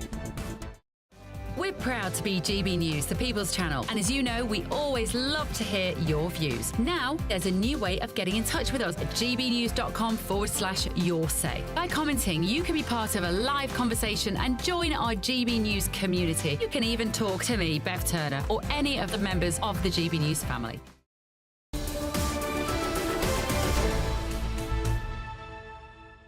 Hello, welcome back. It's 10 to 11. You're with Ben and Miriam on Britain's Newsroom, only on GB News. A mother in Wales is outraged after her daughter's secondary school has reportedly refused to provide non-halal meat options at lunch. This is despite the latest census estimating that less than 1% of the area where the school is, the Vale of Glamorgan, is Muslim. So we're joined now by Welsh Tory leader Andrew R.T. Davies, who's... Andrew, you're taking this up with the local council, aren't you? What's the latest? Have you heard back from them as to why they are doing this? And indeed, is it as black and white as it seems? Are they doing this? Well, good morning, both. I was approached last Friday by a constituent who was very concerned that when she went to choose a menu option for her daughter at her local school, that wasn't an option for her to choose a non-halal meat option.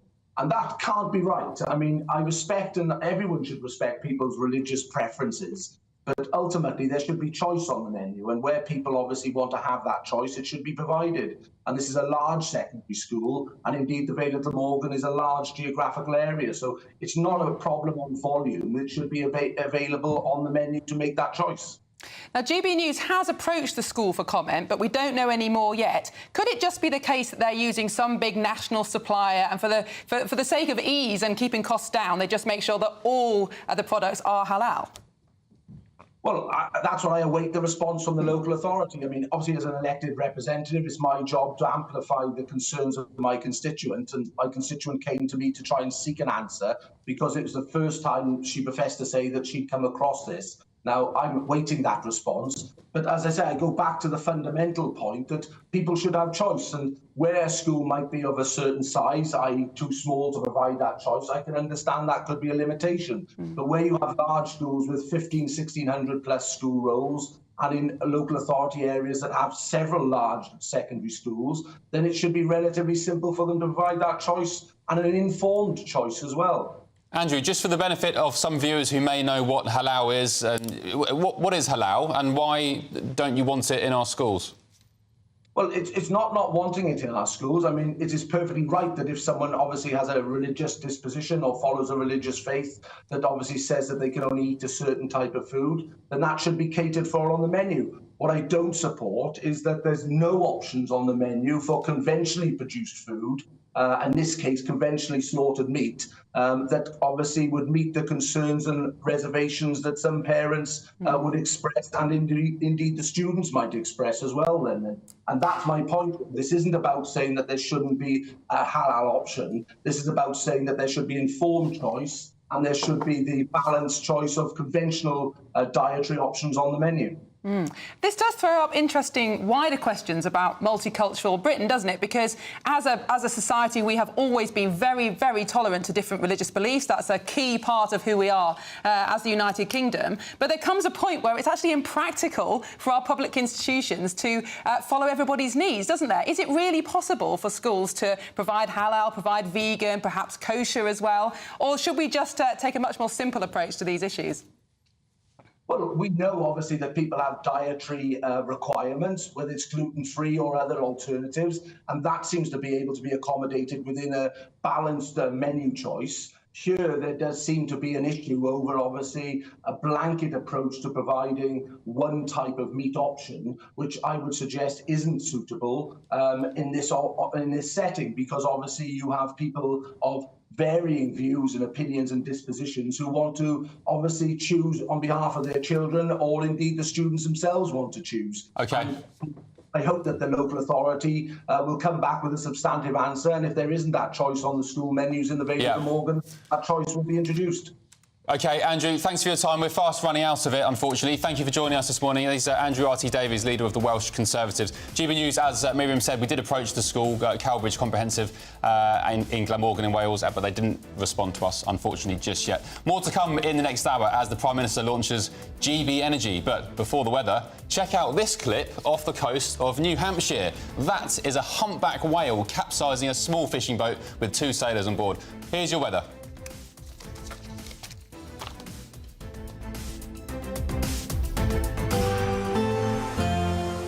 A brighter outlook with Box Solar, sponsors of weather on GB News. Good morning. Welcome to your latest GB News weather update brought to you from the Met Office. A gloomy start for many of us. It will brighten up a little bit by this afternoon, but there is a risk of showers and some outbreaks of drizzly rain, particularly across southern areas throughout this morning. Outbreaks of rain will come and go through much of the day across central and southern areas of England. The cloud will slowly start to break up a little bit, so it will slowly start to feel a bit brighter. The best of any brightness, though, restricted to the far north and east of Scotland, northern eastern areas of England as well. Seeing some brightness. Temperatures here 22 or 23 degrees. We're down into the low 20s, high teens across more southern areas. And across the north and west, low pressure's not too far away, so that will push in showers to parts of western Scotland as well as Northern Ireland throughout this evening. And that theme will continue overnight as well. So eastern areas of Scotland staying fairly dry this evening. Temperatures around 19 degrees in Aberdeen. Further west, though, a fairly brisk breeze and some quite heavy downpours moving into Northern Ireland too. Much of the rain will clear away from northern areas of England, much of central England, parts of Wales too, so a brighter end to the day. However, across the south coast, there's still that threat of rain that could turn quite heavy, particularly across southeastern areas as we head into Friday morning as well.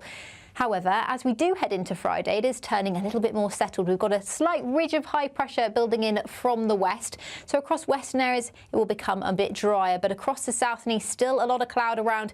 Quite a muggy feel as well, still across southeastern areas. Clearer and fresher further west, with temperatures down towards 10 or 11 degrees for some areas by Friday morning.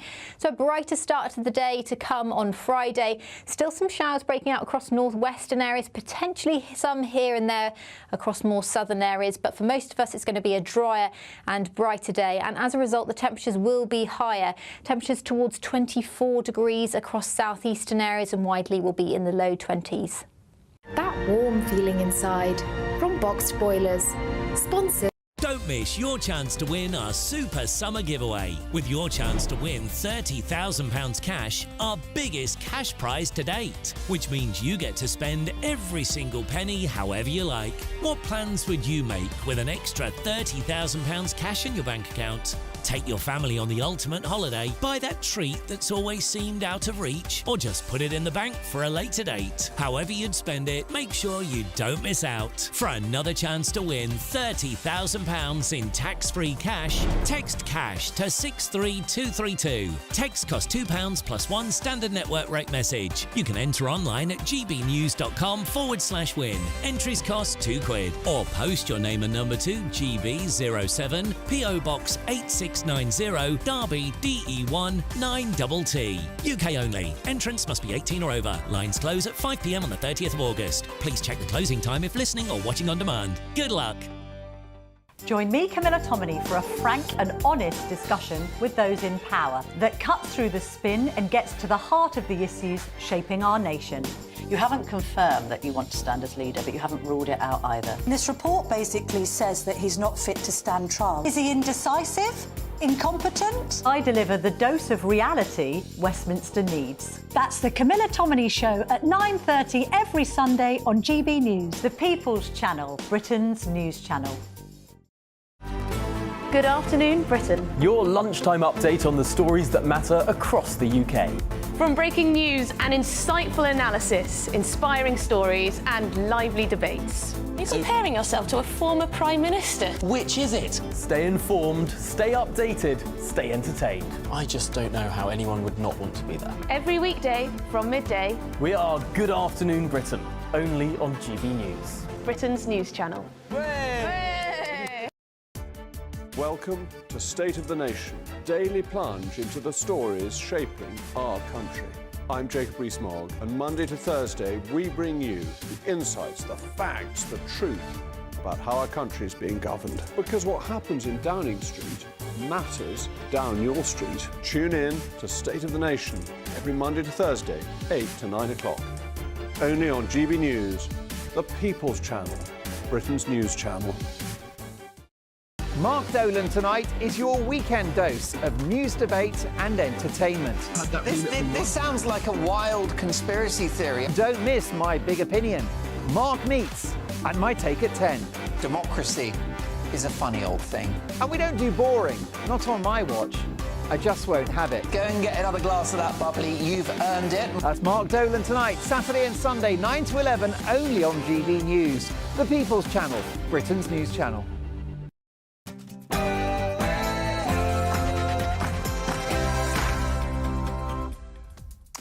Welcome back. It's 11 a.m. on Thursday, the 25th of July. We are live across the United Kingdom. This is Britain's Newsroom with Miriam Cates and Ben Leo, standing in for Andrew and Bev.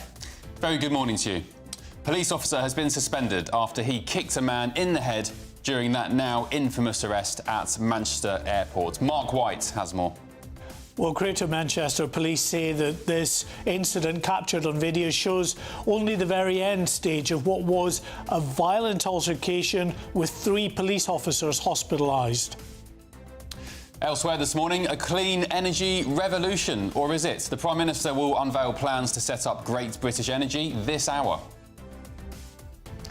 And Biden bows out. Overnight, the US President Joe Biden made his first public address since quitting the presidential race, admitting that he might just be too old for the job. So I've decided the best way forward is to pass the torch to a new generation. Ready, steady, go. The Tory leadership race kicks off. Robert Jenrick and Tom Tugendhat join James Cleverly in a bid to become the party's new leader.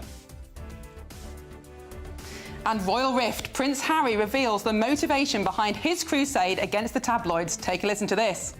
Still today, the press, the tabloid press, very much enjoy painting her as being paranoid. But she wasn't paranoid.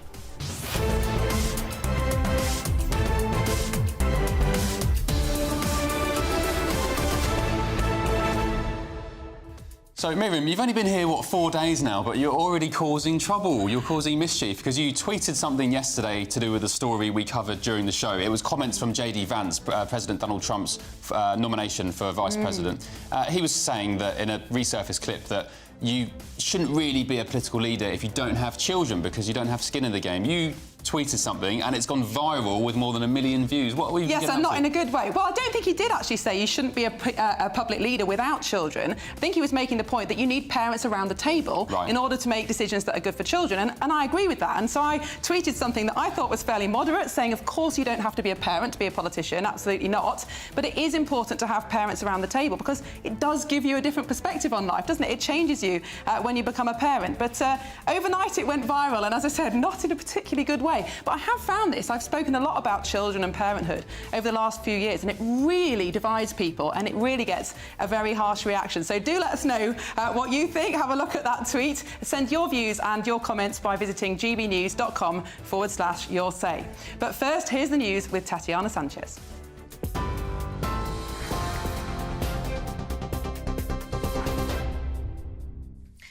Miriam, thank you. The top stories from the GB Newsroom. A police officer has been suspended from all duties after a video emerged appearing to show a person being kicked in the head during an altercation at Manchester Airport. Greater Manchester Police says 3 of its officers were seriously injured when they attended to reports of an assault in the airport car park. That included a female officer who suffered a broken nose. The force says they referred the case to the Independent Office for Police Conduct for a full independent investigation. Security specialist Will Geddes told GB News the broader context should be considered. There had been a 4-person confrontation with some police officers. The police officers had responded. These individuals counterattacked, and apparently these police officers were punched, including one female police officer who had her nose broken, and apparently they are being treated by medics for their injuries. The response team that subsequently followed up then took this particular action, and this is where this video apparently starts. So again, we don't have the fullest context here. We need to see the full video from certainly the airport CCTV to see exactly what happened, and any other bystander video. But to react in this particular way, I don't think is acceptable. In other news, a man has been charged with attempted murder after the stabbing of a uniformed army officer in Kent. 24-year-old Anthony Essan was arrested near his home in Rochester just 30 minutes after the violent attack. He's also been charged with possession of an offensive weapon in a public place and is due to appear in court today. Lieutenant Colonel Mark Teaton, who's in his 40s, was stabbed in Sallyport Gardens near Brompton Barracks in Gillingham. He remains in hospital in a serious but stable condition. Former Immigration Minister Robert Jenrick will stand for the leadership of the Conservative Party. He's the 3rd Tory to throw their hat into the ring after Tom Tugendhat. Mr Tugendhat could be an early frontrunner, scoring the lowest negative rating with members of the public. That's according to a report in The Independent. The former Security Minister and Mr Jenrick come after Shadow Home Secretary James Cleverly also announced his own leadership bid. Mr Tugendhat says the Conservatives have lost the trust of the British people because they failed to, quote, deliver on lower taxes and lower immigration. You've seen what's just happened in the recent election. We lost the trust of the British people because we failed to deliver. And I've got a track record of delivery, whether that's in the army on operations in Iraq and Afghanistan, or whether that's in Parliament standing up to those who would threaten us, those authoritarian dictators. And that's got me sanctioned by countries like China and Russia and Iran. And, of course, I've been delivering in government, as the security minister, making sure that we are safe. And I can't talk about all the areas that I've been working on as security minister for obvious reasons, but absolutely prioritising the interests and security of the British people is exactly what I've done. In the US, Joe Biden said he couldn't let his personal ambitions stand in the way of saving democracy as he addressed the nation during a televised speech from the Oval Office last night. In his first comment since announcing his decision to drop out of the presidential race, the 81-year-old said it had been the honour of his life to serve the American people as president. But explaining his decision, he said the future of the United States must come first, and it's time to pass the torch on to the next generation. In recent weeks, it's become clear to me that I need to unite my party in this critical endeavor. I believe my record as president, my leadership in the world, my vision for America's future, all merited a second term. But nothing can come in the way of saving our democracy. That includes personal ambition. Andy Murray has officially withdrawn from the singles event at the Paris Olympics. The two-time gold medalist is still not fully recovered from the back surgery he had last month and believes the men's doubles, where he's playing with Dan Evans, offers his best chance of another medal. The former world #1 also withdrew from the singles at Wimbledon this year after undergoing that surgery to remove a spinal cyst. And finally, a renowned micro-sculptor has unveiled the world's smallest Olympic mascot, which we understand fits into the eye of a needle. The handmade microscopic version of the official mascot can be seen holding a medal which was crafted from 24-carat gold and is roughly the size of a blood cell. British sculptor Dr. Willard Wigan used an eyelash as a paintbrush and says he worked between heartbeats using his pulse as a jackhammer. And if you're wondering why, he says he enjoys the reaction when people see his work. And those are the latest GB News headlines for now. I'm Tatiana Sanchez. More from me in half an hour. For the very latest GB News direct to your smartphone, sign up to News Alerts by scanning the QR code or go to gbnews.com/alerts.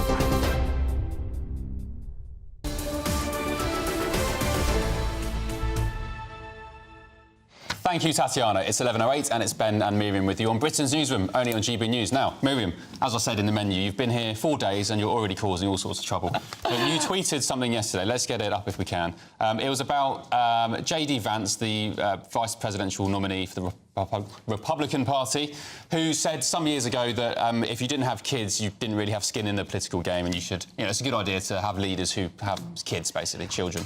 Yeah, well, he was making the point. Well, he was making the point that there are a lot of people now at the top of the Democratic Party who don't have children, and I think this is a really interesting point. And certainly, there's a case for there being parents around the table when big decisions are made. Kids can't vote for good and obvious reasons, but you do need people around the table who understand the experience of being a child and what children need. And so I made this, what I thought was a fairly moderate tweet about... Can we get the tweet back up? About saying, of course, you don't have to be a parent to be a politician, of course not, but it is important to have parents around those decision-making table. And I think a really recent example of what happens when you don't is COVID. I don't think schools would have been shut down if you had plenty of mothers of school-aged children around that decision-making table. We all know now that closing schools was a terrible, terrible mistake, really bad for our kids, really bad for our future.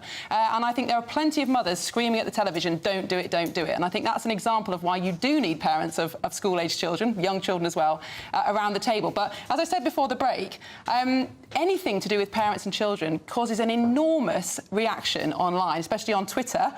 There's a lot of people out there with some very, very conflicting views. I've just walked into it. You've gone viral. Yes, but not in a good way, not in a good way. 1 million views on this tweet. Some people are calling you, well, someone said, so offensive, it's 2024. Others have said you're revolting. Not sure I agree with that. Someone else has said, what about people like Theresa May, who wanted children but couldn't? I mean... But this is exactly the point. Of course you don't have to have children, and of course you don't have to have children to contribute to society, but we go on and on and on about lived experience. Well, the lived experience of parents counts too, and it's hard to take into account the needs of children if you don't have people around the table. I think it's a pretty, I thought it was fairly moderate, but anyway. It's a fair, moderate point. I'm not sure why there has to be such a nasty, toxic backlash all the time, but there we are. Anyway, moving on. A police officer has been suspended from duty after a video has emerged showing him kicking a man lying on the ground during an arrest. We're joined by Mark White now in our studio to talk about this breaking news. Have we got any further updates, Mark? Well, this incident was right at the end of what was a very violent confrontation in which police officers were injured. I think we can look at the video now and a warning to our viewers that it is clearly quite graphic as you see that officer kicking and then stamping on the head of a man who is on the ground. Now, these officers are backup officers responding to calls from their colleagues for assistance, because what had happened was that there was a report of an assault. Police had identified through CCTV a suspect in a car park at Terminal 2 at Heathrow, at Manchester Airport. Then when they arrived to try to detain this man, there was a very violent confrontation in which not just this man, but a group of other men were involved in fighting with those officers. Those officers were kicked to the ground, according to the police. One female officer smashed in the face and sustained a broken nose. So the suspects managed to get from the car park into the terminal itself, having committed this assault on police officers? No, the video that you're showing is actually in the car park. Oh, it's in the car park? That's the area by a ticket machine in one of these multi-storey car parks next to the airport. So that's where all of this took place, the original assault that they were investigating. And the backup officers clearly were hearing the screams of their colleagues being assaulted. With the radio systems they have nowadays, you press a button and that keeps the mic active for about 30 seconds or so, saves the officer, who is often otherwise engaged, fighting for their lives or whatever they're doing, from having to keep the button pressed. And he can relay other details about where they are, how many suspects there are.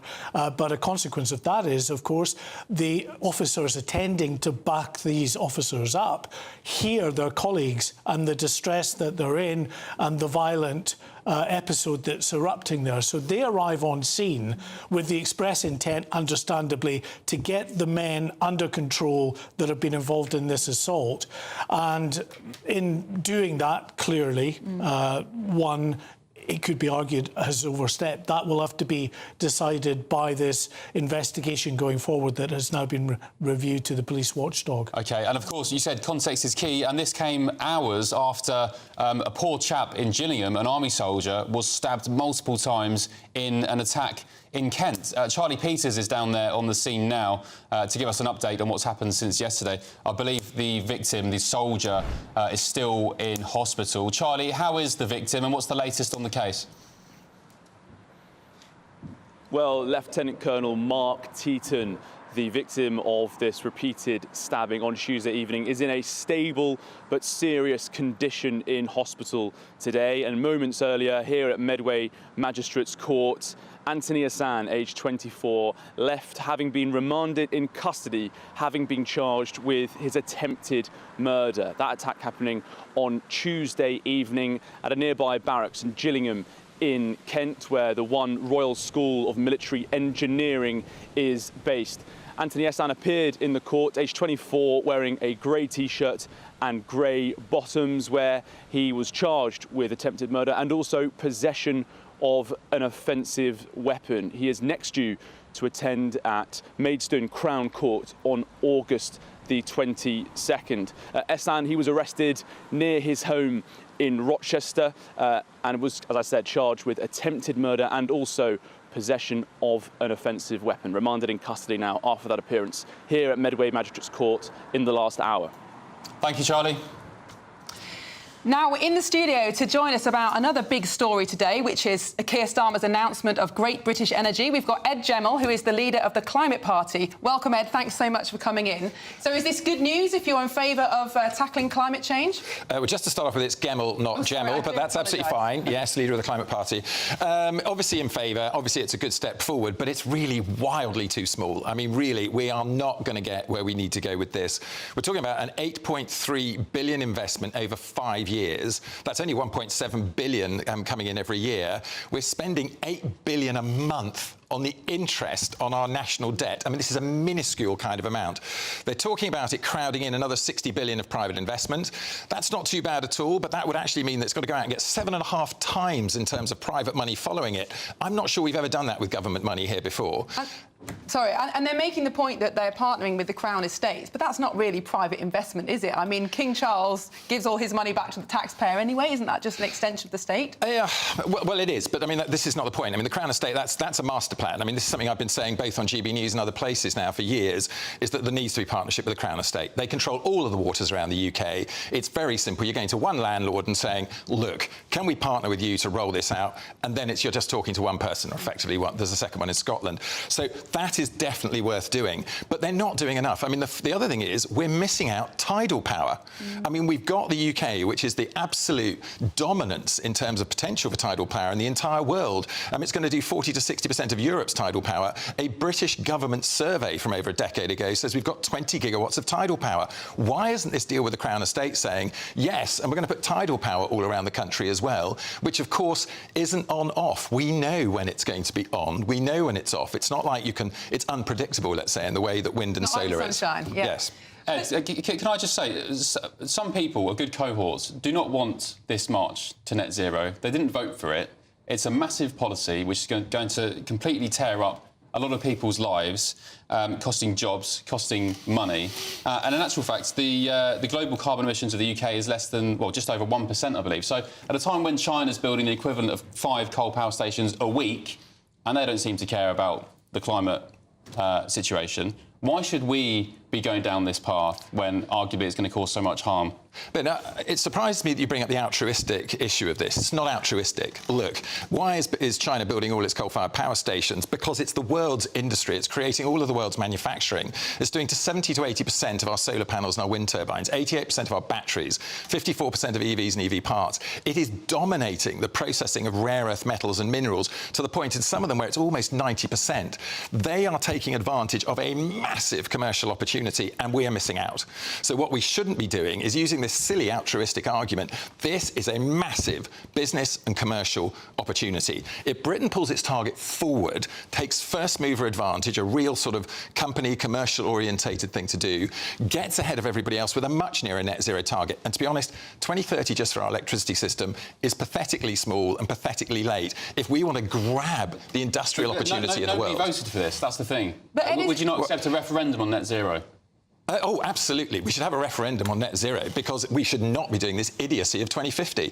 We should be bringing it forward to 2030, leading the world, not staying at the back of the queue and losing money on it. I never understand why people keep arguing to keep us poor. Why would you want us to be poor, Ben? Let's lead and make money. The pursuit of net zero by 2030 absolutely will make us poor because not only is it extremely expensive, it's also undeliverable in terms of planning, in terms of the infrastructure, even supply of things like copper and steel for the grid wires. It's just not available. It's just not possible, is it? If you took a 2030 target, what you do is you unleash finance and innovation. The first thing, you get it onto a 5-year investment cycle for the city. It immediately gets onto the radar. Private investment pushes it, not public. At the moment, we keep arguing about, do we have enough public money for it? Stop the public money, put the right target in, let the private investment get at it. And they tell me that when I do speeches in the city. In addition, when you're talking about issues with rare earth metals and minerals and supply lines, at the moment, we have an energy security issue that China will dominate all of that in the next 5 or 10 years. And they will turn off supply when they want to. But what we should be doing is, A, bending the supply lines to us by taking the whole economy there. And the second bit is driving innovation much faster. So sodium cathodes and anodes, you know, battery technology, solid-state battery technology, the increase in all of these things that are being worked on in the UK at the moment, but not fast enough. And the minute we've got something up and done, it's bought by the Americans and it's relocated to the States. We are losing out all the time. OK, I would just like it to be a bit more democratic, where we do genuinely have a referendum on net zero, because lots of people say it's a deranged march to net zero, we're going to be colder, we're going to be poorer, and then... Totally deranged going 2050, we lose money, it puts us at the back of the queue. Nuts. But let's invest early, let's go for it now, and let's make Britain roll up our sleeves and do it here. If it makes sense financially, why do we need a target? It'll just happen. Well, that's not at all what works in economic theory. Government sets big targets, big aims, national missions, industrial plans, and then business gets at it. What business and finance wants is certainty. Give it an earlier target, be absolutely certain that we won't flip-flop and go back from it, and they'll get at it. OK. Ed Gemmell, leader of the Climate Party, thank you for joining us this morning. Appreciate it. Right, coming up next, find out why we're stepping ever closer to becoming a cashless society. Lots of you have lots of concerns about that, and we saw it the other day, actually, with the tech outage. Going into bakeries and shops with no cash, you're in a bit of a pickle. This is Britain's Newsroom on GB News. Back in a tick.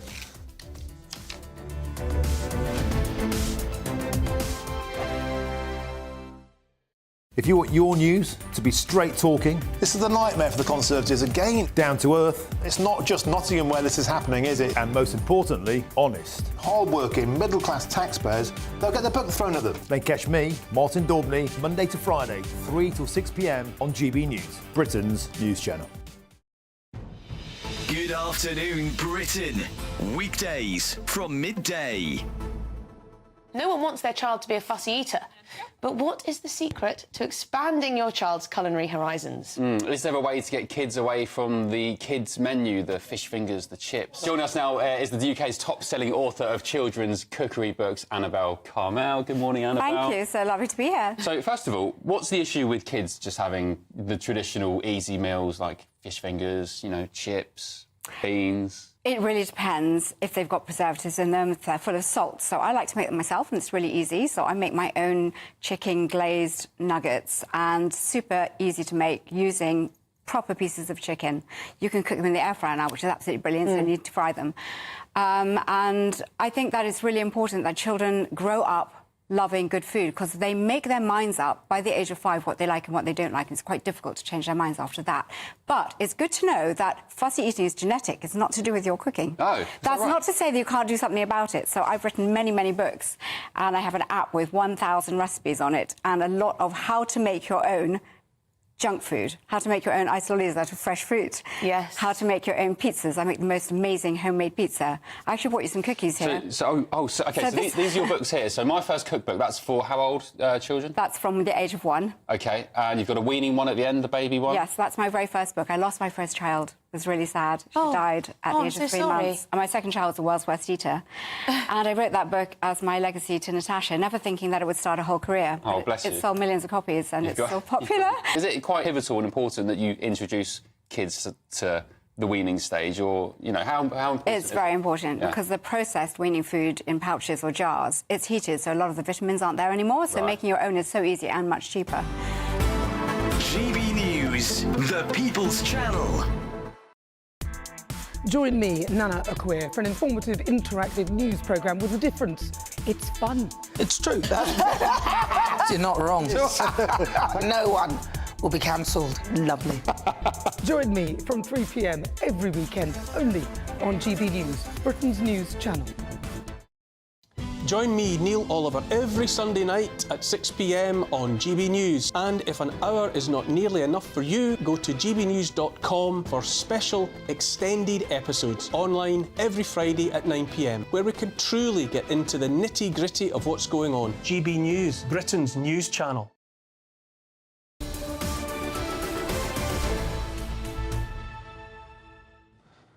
Welcome back. It's 23 minutes past 11, and this is Britain's Newsroom with Miriam Cates and Ben Leo standing in for Andrew and Bev. We are also joined in the studio by broadcaster and journalist Carol Malone and broadcast journalist Judita De Silva. Welcome back to you, ladies. Let me just play you a quick clip from Benjamin Netanyahu, the PM of Israel, who was in Congress last night in the US, giving a talk on the situation with Gaza. He said... Some of these protesters hold up signs proclaiming gays for Gaza. They might as well hold up signs saying chickens for KFC.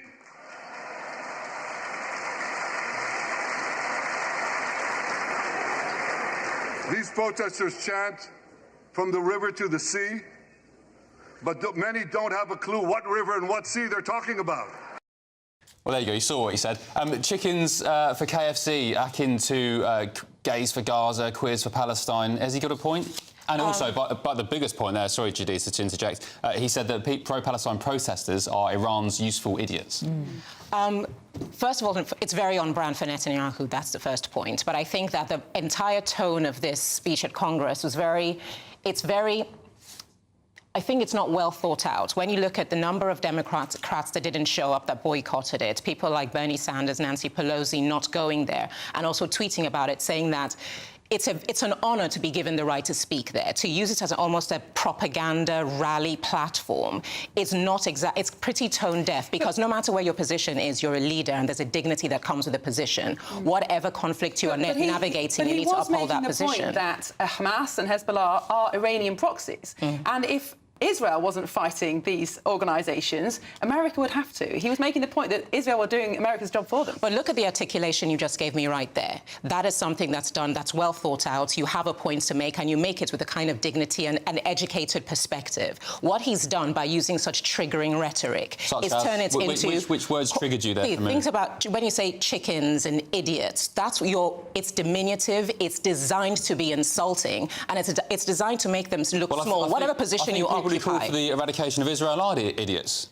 You can think that, but when you occupy... Do you not agree with that? No, I don't call anyone an idiot. You can have your perspective, you don't think terrorists who call for the eradication and the complete wipeout of Jews and Israel... I think they're inhumane. I think they're ill thought out. I think they have questionable motivations in life. I don't need to resort to insults to give you the perspective that I disagree with you. Quite kind, I think. Carol? I think his speech. I do agree with the video. I thought the tone was wrong. That's the fourth time he's actually spoken in Congress. I mean, I would say that speech was a kind of a Trumpian speech. Actually, it was designed for an audience that he knows is on his side anyway. So he was going to get. But you're right. I mean, 80 Democrats snubbed that, which I also think is wrong. If you have a speaker, and you know, you should be there to listen, because what they're doing is taking a side, and that's what we're not supposed to do in this. We're not supposed to be taking sides. So they took a side, and that is wrong. So, you know, but I think the point you make is absolutely right, that, you know, he's saying if we weren't fighting them, you'd have to. So, you know. I think he was playing to the audience because America, by doing that, the optics say we're planting our flag firmly on Israel's side. You're antagonizing the protesters outside and making them more antagonistic towards you, cultivating an environment that's going nowhere but somewhere negative. So that's why I think, like you said, the tone was wrong for the agenda being driven towards. OK, I have another clip to show you from my box of tricks. This is Prince Harry, who's going to be giving an interview tonight on ITV about his battle with the tabloid press. Take a look at this. Oh, have we got it? Well, no, I think he's made the point. If we haven't, let's talk about it. It proves that you weren't being paranoid. You know, same with my mother. You know, there is evidence to suggest that she was being hacked in the mid-90s. Probably one of the first people to be hacked. And yet, still today, the press, the tabloid press, very much enjoy painting her as being paranoid. But she wasn't paranoid. She was absolutely right of what was happening to her. And she's not around today to find out the truth. Does your mother? Carol, it wasn't the tabloids who made him sit down with Oprah. It wasn't the tabloids who made him write Spare, go to Netflix. Why doesn't he take responsibility? You have to wonder when this petulant man-child is ever going to take responsibility for what he has done. The rift within the royal family is not because he took on the tabloids. Nothing to do with the tabloids. It's because he sat on the world stage, him and his wife, and they branded the royal family racist. He denigrated his own father, the Queen. He was very derogatory about Kate. So that's why they have a rift in the family. And for him to sit there, he just tries to rewrite history all the time. I worry about him sometimes because I think, you know, he forgets what he has done, and he has to find a way. Maybe he does realise what he's done, but he can't face it. So he pretends now he's some kind of hero and single-handedly taking on the tabloid press, and his family have ostracised. That's not why they've ostracised. But Carol, the tabloid press have behaved appallingly throughout the whole of Harry's life. Is it not surprising that the stress of dealing with that has caused a family rift? Absolutely take you on. They have not behaved appallingly throughout the whole of Harry's life. After Diana's death, the tabloid press changed. They were forced to change. They had to change, and quite rightly, they did change. Harry was protected all throughout school, as was William. Never had any problem from the tabloid press. They were absolutely protected. So no, he has always hated them because he blames the tabloid press for his mother's death, not a drunk driver in a car in Paris, which was the reason for his mother's death. He doesn't singularly blame them for it. It's compounded a relationship that broke down within his family, and they do have an attributable responsibility for what happened. You put people that aren't designed to withstand that kind of pressure under a pressure that no human being could withstand. And we saw what happened. But I do think he does... It's kind of the markers of trauma. He's conflating issues. It has been proven that there was hacking. It did happen. Yeah. And it was proven that his mother was very paranoid about that happening, but what they've branded as a paranoia actually turned out to be an awareness of something happening that nobody would corroborate, and so you kind of ostracized her. Now he's retrospectively getting a justice that everyone can collectively say would have been beneficial to his mother. But how do you compare that with what Harry does now? Harry now is an integral part of the media that he despises so much. He has become a media person and got very rich off the back of being a media person. He sells secrets about his family to the media. This interview is him being part of the media. Yeah. And so to hate it in the way that he does is hypocrisy in the extreme. And he doesn't seem to see that. He sells stories. He makes stories known to the media that he wants to be put out there. Yeah. Carol, Judita, we're going to have to leave it there, I'm afraid. And Tatiana now has your news headlines.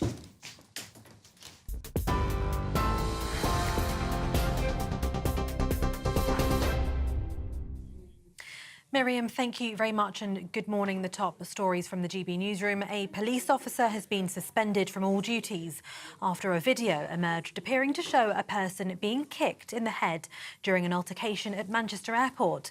Greater Manchester Police says 3 of its officers were seriously injured when they attended to reports of an assault in the airport car park.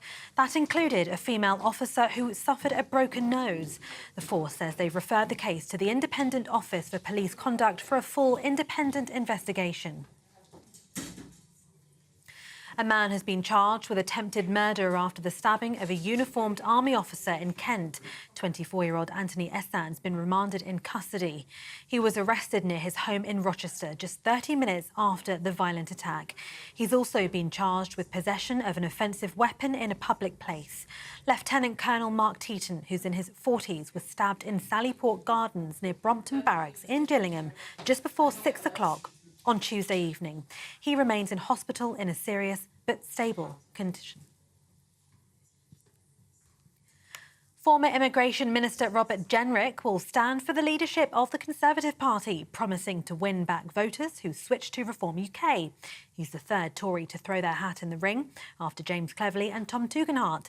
Mr Cleverly says he's best placed to unite the party after last month's crushing election defeat.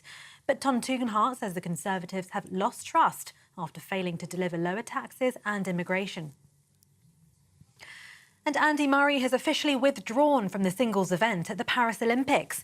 The 2-time gold medalist is still not fully recovered from the back surgery he had last month and believes the men's doubles, where he's playing with Dan Evans, offers his best chance of another medal. The former world #1 also withdrew from the singles at Wimbledon after undergoing that surgery to remove a spinal cyst. And those are the latest GB News headlines for now. I'm Tatiana Sanchez. More from me in half an hour. For the very latest GB News direct to your smartphone, sign up to News Alerts by scanning the QR code or go to gbnews.com/alerts. Cheers Britannia Wine Club proudly sponsors the GB News Financial Report. And here's a quick snapshot of today's markets. The pound will buy you $1.2887 and €1.1872. The price of gold is £1,841.92 per ounce, and the FTSE 100 is at 8,086 points. Cheers Britannia Wine Club proudly sponsors the GB News Financial Report.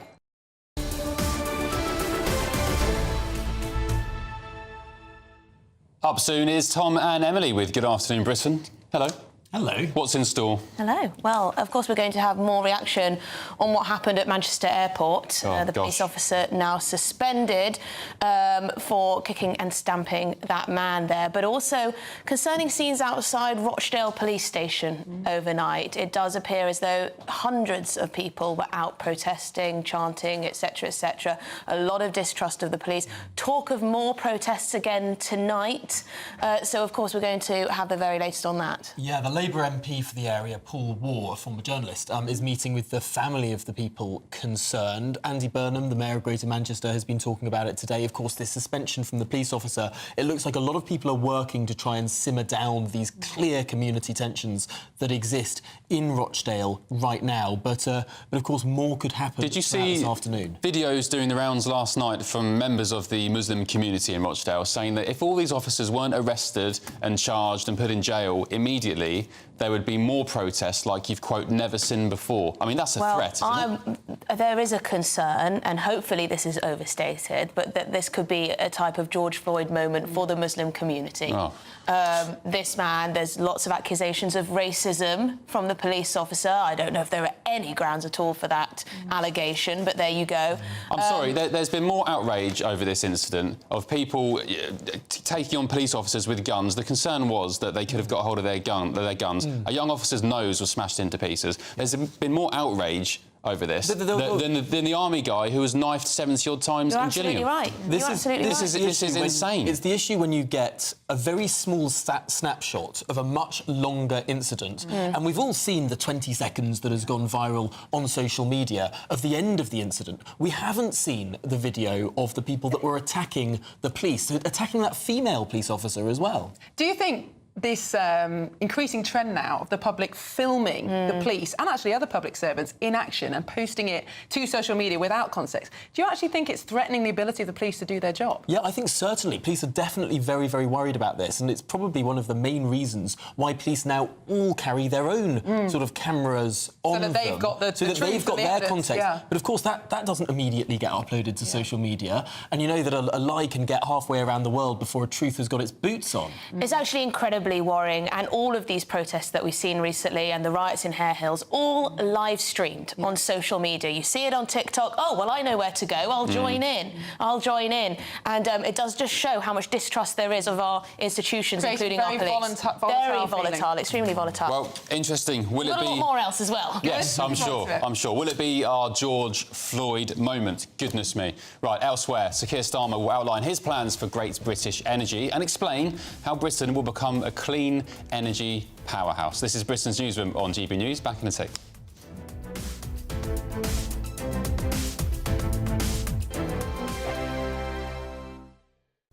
Hello, here's your latest GB News weather forecast coming to you from the Met Office.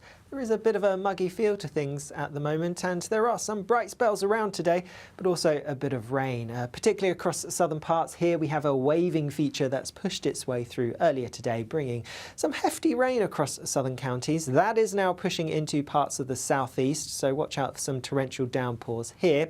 Plenty of showers also feeding in across parts of Scotland, particularly the west. Also some showers affecting Northern Ireland, northwest England, and a bit of rain further south as well at times. But elsewhere in between, some brighter spells perhaps, and in any brightness, temperatures rising relatively nicely, highs of around 23 or 24 Celsius perhaps. The rain in the southeast will be clearing away as we go through this evening, but the showers across parts of Scotland will be continuing for a time. Some of them will be quite heavy, particularly across western parts, maybe the odd rumble of thunder too. Further east, a greater chance of staying dry with some brighter spells.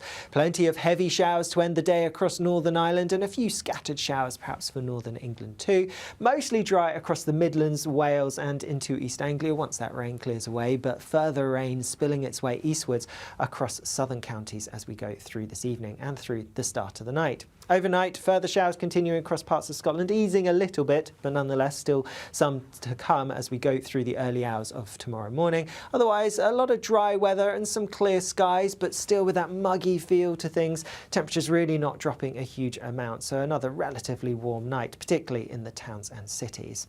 Through tomorrow then, it's going to be a day of sunshine and showers. The showers will be heaviest, most frequent across northern western parts, so particularly western Scotland and Northern Ireland, but some showers feeding into parts of England and Wales. Further east and south, you have a greater chance of avoiding these showers, and there will be plenty of sunny spells around with temperatures a little bit higher than today, so feeling a bit warmer. Good afternoon, Britain. Your lunchtime update on the stories that matter across the UK. From breaking news and insightful analysis, inspiring stories and lively debates. You're comparing yourself to a former Prime Minister. Which is it? Stay informed, stay updated, stay entertained. I just don't know how anyone would not want to be there. Every weekday from midday. We are Good Afternoon Britain, only on GB News. Britain's news channel. Join me, Camilla Tominey, for a frank and honest discussion with those in power that cuts through the spin and gets to the heart of the issues shaping our nation. You haven't confirmed that you want to stand as leader, but you haven't ruled it out either. This report basically says that he's not fit to stand trial. Is he indecisive? Incompetent? I deliver the dose of reality Westminster needs. That's the Camilla Tominey Show at 9:30 every Sunday on GB News, the People's Channel, Britain's news channel.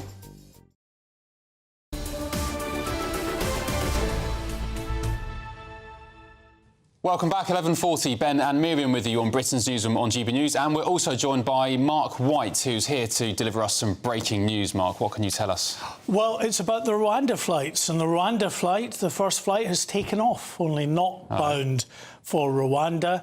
Instead, the new government has repurposed this chartered flight that was due to take off on the 24th of July, and instead it has gone to Vietnam and to Timor-Leste in Southeast Asia as well, with not asylum seekers, but foreign... Mark, I've got to interject. Sorry, my friend. We're going live to Sir Keir Starmer now, who's unveiling GB Energy plans. Let's take a listen. You were absolutely fantastic and really good to see your colleagues here as well. Thank you all for that warm introduction when we arrived. Thank you for what you do and thank you for being here this morning. We want to do a lot of work with you, and this is something the media will know. I said it many times in the election campaign. My dad was a tool maker. And he worked particularly with steel, as you do in tool making, of the sort that he was doing. And so I love environments like this. This is what I grew up in, factories like this with my dad, doing the work that he did. Highly skilled, really important work, working with steel, the sorts of work that you're doing. I love being in these places. Thank you for giving up your time to listen to us this morning. I really, really appreciate it. And it's great to be in Runcorn. It's great to be here with Ed, the Energy Secretary, in the third week of this Labour government. It hardly seems possible that 3 weeks ago today, literally, we were still knocking on doors trying to persuade people to vote for us. And here we are, back to show that the work of change has already begun. And the hard graft of rebuilding this country has truly started. And it is vital that we begin immediately because the last government dropped the ball. They left us the worst inheritance since the Second World War. And every day we're finding more mess that they've left for us to clear up. The rot of short-sightedness and self-service that has weakened the foundations of our country. We've started the rebuilding, but the problems that have been left to fester for years can't be cleared up overnight. And cast your minds back to 10 years ago, by way of example, when the Conservative government cut investment in clean British power. That impacts on your jobs. They told you that a clean energy future was possible as they blocked companies from building it. They offered the jobs of the future while they sat out the race. And that wasn't an oversight, it was an active choice. Another example of the chaos that characterised their government. A failure to serve our country, in my view. They banned onshore wind. Think of the impact that has had on your jobs. They slashed support for home insulation. They cut investment in renewables. And people have paid the price for their negligence. When Russia invaded Ukraine, we were left more exposed than other countries. And that meant Putin pushed our bills up. Every family and every business has felt the impact of that. We've lost a decade of opportunity, missed chances to boost our energy security, to cut bills and create good jobs. People up and down the country have literally paid the price of that short-sightedness. And we should be in no doubt, for as long as we remain reliant on foreign dictators for fossil fuels, this country will be exposed to future energy shocks like the one that we've just had. And as usual, it will be working people who are hit hardest in these crises. But now there is a massive prize within our reach. And make no mistake, the race is on to get there. Until now, I feel like we've been sort of tying up our laces in the changing room. No more. I don't just want to be in the race for clean energy. I want us to win the race for clean energy. And why not? We've got the potential, we've got the ports, we've got the people, the skills, and now we've got a mission-driven government determined to take advantage of these opportunities. So in week one of government, we lifted the ban on onshore wind. We committed to unblock solar power, begun solar rooftop revolution on new homes and businesses. And last week, we introduced a bill in the King's Speech to create Great British Energy, a publicly owned energy company making money for the taxpayer, creating the next generation of good jobs and taking Putin's boot off our throat once and for all, and doing our duty to the planet and to the next generation.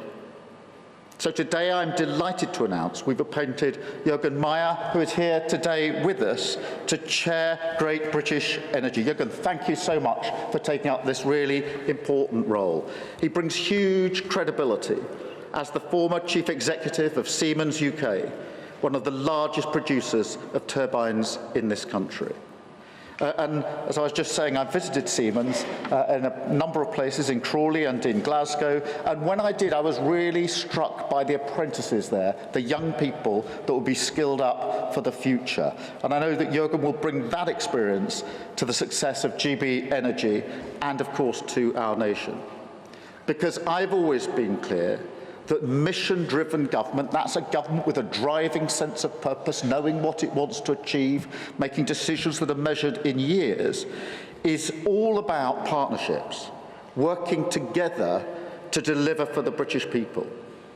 So I'm delighted that Great British Energy, our new national institution, will be partnering with the Crown Estate. And I'm really pleased that we can make that announcement today and that Dan Labad is here with us from the Crown Estate. Now, this partnership will deliver, and it will deliver big. On the one hand, Great British Energy, at the heart of our industrial policy, with its own resources, and £8.3 billion to invest in the technologies of the future, floating wind, tidal power, nuclear and clean power projects across the UK. And on the other hand, the expertise of the Crown Estate. Their ownership of the seabed, their £16 billion asset base, and the new borrowing and investment powers that we will give them. Together, they will work with the market, exploiting capabilities that only the government has and crowding in the very best from the private sector. Because this government isn't driven by ideology, but by our determination to deliver for the British people. So we will be pro-business, pro-worker, and pro-wealth creation for all, maximising our assets rather than flogging them off to bring a better return for the taxpayer. And this new partnership, Great British Energy, the Crown Estate, will unleash a tidal wave of public and private investment to drive the low-carbon transition, create good, secure jobs and supply chains across Britain, fast-track energy projects already in the pipeline, and make the UK a world leader in the clean technologies of the future. Now, we owe that to the next generation. In Grimsby, I met apprentices working on offshore wind. Highly skilled young people, proud of the jobs that they were doing. They were maintaining the turbines out to sea on a 2-week rota. Really keen to play their part in the clean energy revolution. And there are apprentices like that, the next generation of jobs across the country. And this is key to the decade of national renewal that this country needs. Stewarding our energy resources for the benefit of the whole nation for years to come, powering Britain from the seabeds of the North Sea to the Celtic Sea. And I want to be clear, we will work with our counterparts in Scotland every step of the way, as a grown-up government in the service of working people across the entire United Kingdom. Scotland will lead the clean energy revolution. GB Energy will be headquartered in Scotland.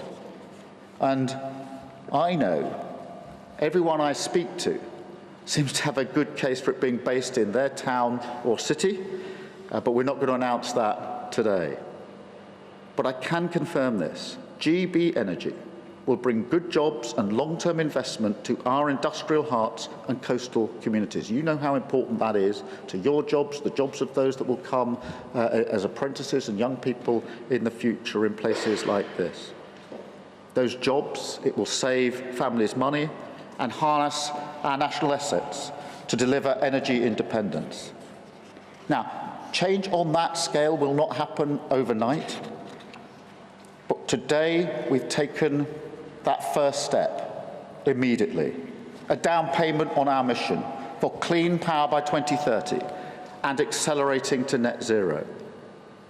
We said we would set up Great British Energy, and we have. We said we would create good jobs and cut your bills, and we will. The race has started, the work has begun.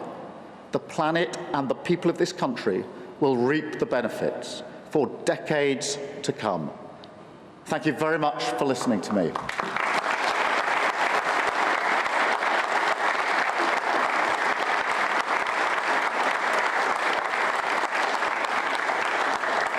I'm now going to take a number of questions from the media, but then I do want the opportunity to talk to some of you. So we'll get this out the way first, and then we'll have the opportunity to talk. I want to hear your views, your perspective, anything you want to talk to me and Ed about. Please take that opportunity in just a moment. Let's do media first. I've got Simon Jack from the BBC. Simon. Prime Minister. Simon Jack, BBC News. What's your message to the 200,000 people who work in the oil and gas sector throughout the UK? The unions say they risk being the miners of their generation, and we've already seen investment walk away from domestic oil and gas resources here. And if I may ask a second one, what was your reaction to the pictures of the police officer clearly kicking and stamping on the head of a person in the prone position, and what is the right response to that? Well, for those working in oil and gas, can I start by saying thank you for all the hard work that they have done on the energy that we've had in this country for many, many years. Second, that we will manage through this transition in a way that ensures we have the next generation of jobs and the generation after. Everybody knows that oil and gas will be part of the mix for many years to come.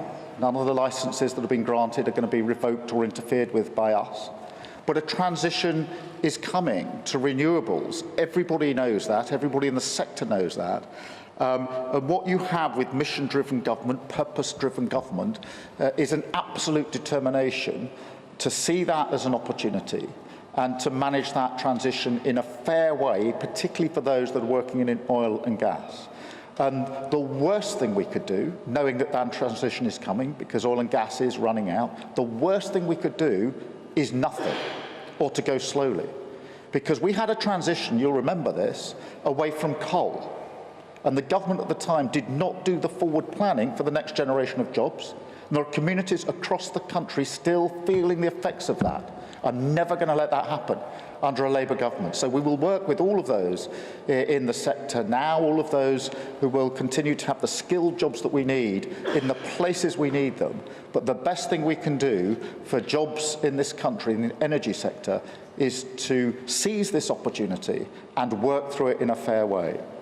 In relation to the footage emerging from Manchester that you mentioned in the second part of your question, look, I understand the public's concern. I've seen it myself and understand that concern.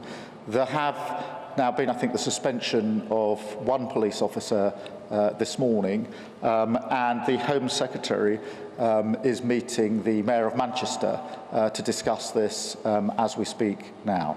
Thank you. I'll go to Shihab, please, from ITV. Shihab Khan from ITV News. Prime Minister, can you guarantee that GB Energy will result in people's energy bills going down? And if so, when are you expecting that to happen? And a second question, if I may. There's an ITV documentary that airs tonight about unlawful press intrusion, which has renewed calls for a public inquiry.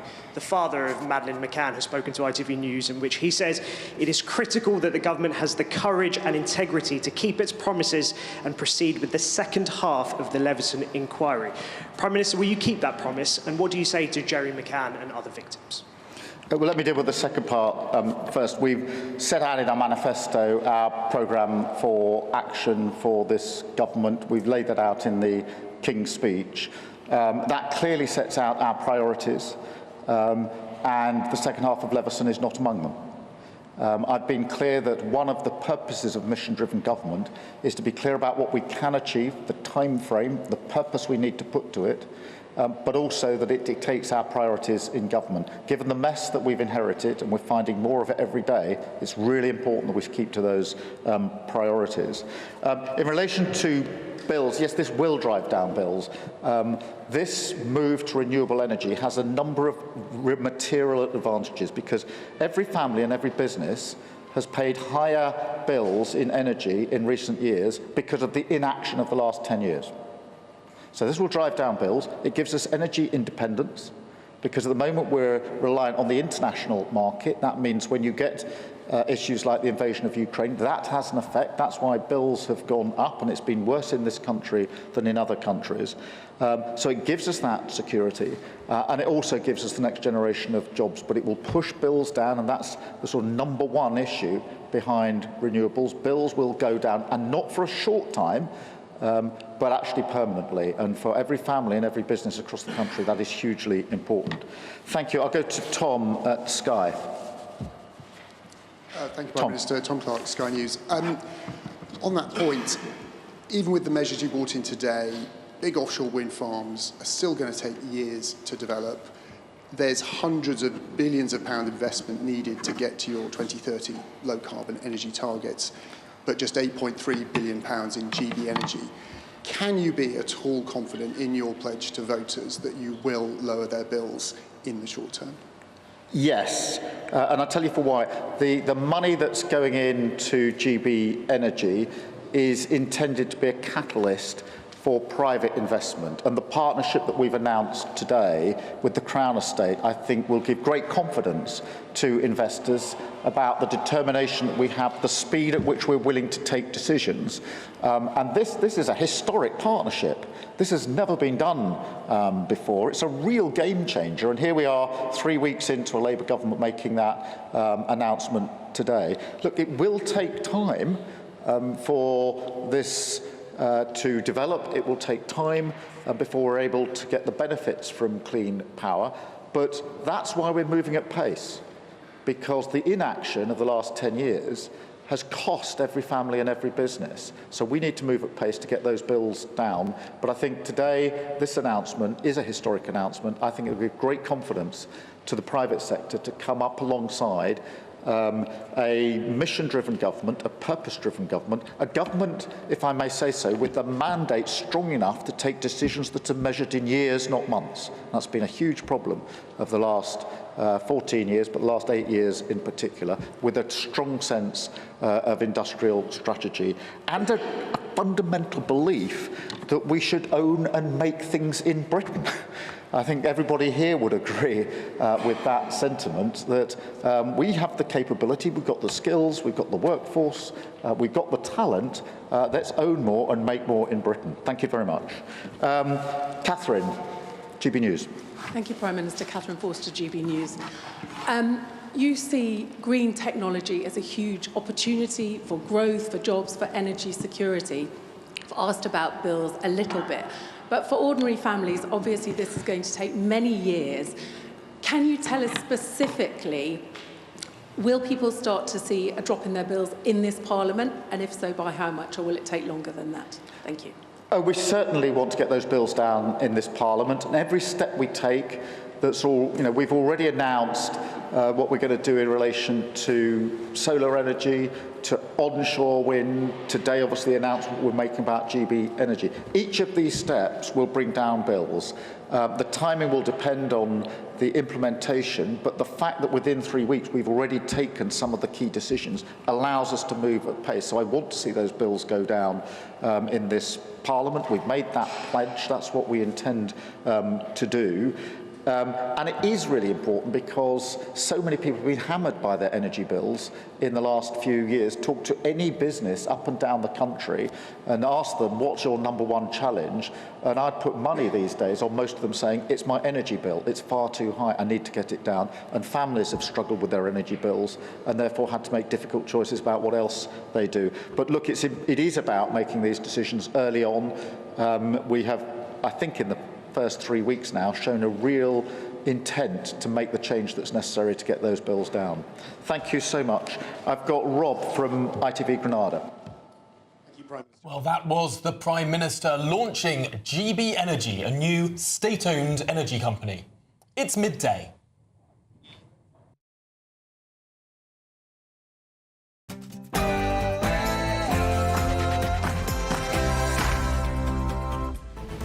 Good afternoon, Britain. It's 12 o'clock on Thursday, the 25th of July. I'm Tom Harwood. And I'm Emily Carver. Protests erupt in Rochdale overnight after an armed police officer was caught on camera stamping on a man's head at Manchester Airport. The officer has since been suspended. We'll have the very latest. 24-year-old Anthony Essan appears in court today, charged with attempted murder after a lieutenant colonel was stabbed multiple times near a barracks in Kent. We'll be live outside Medway Magistrates Court. And Ed Miliband, along with the Prime Minister,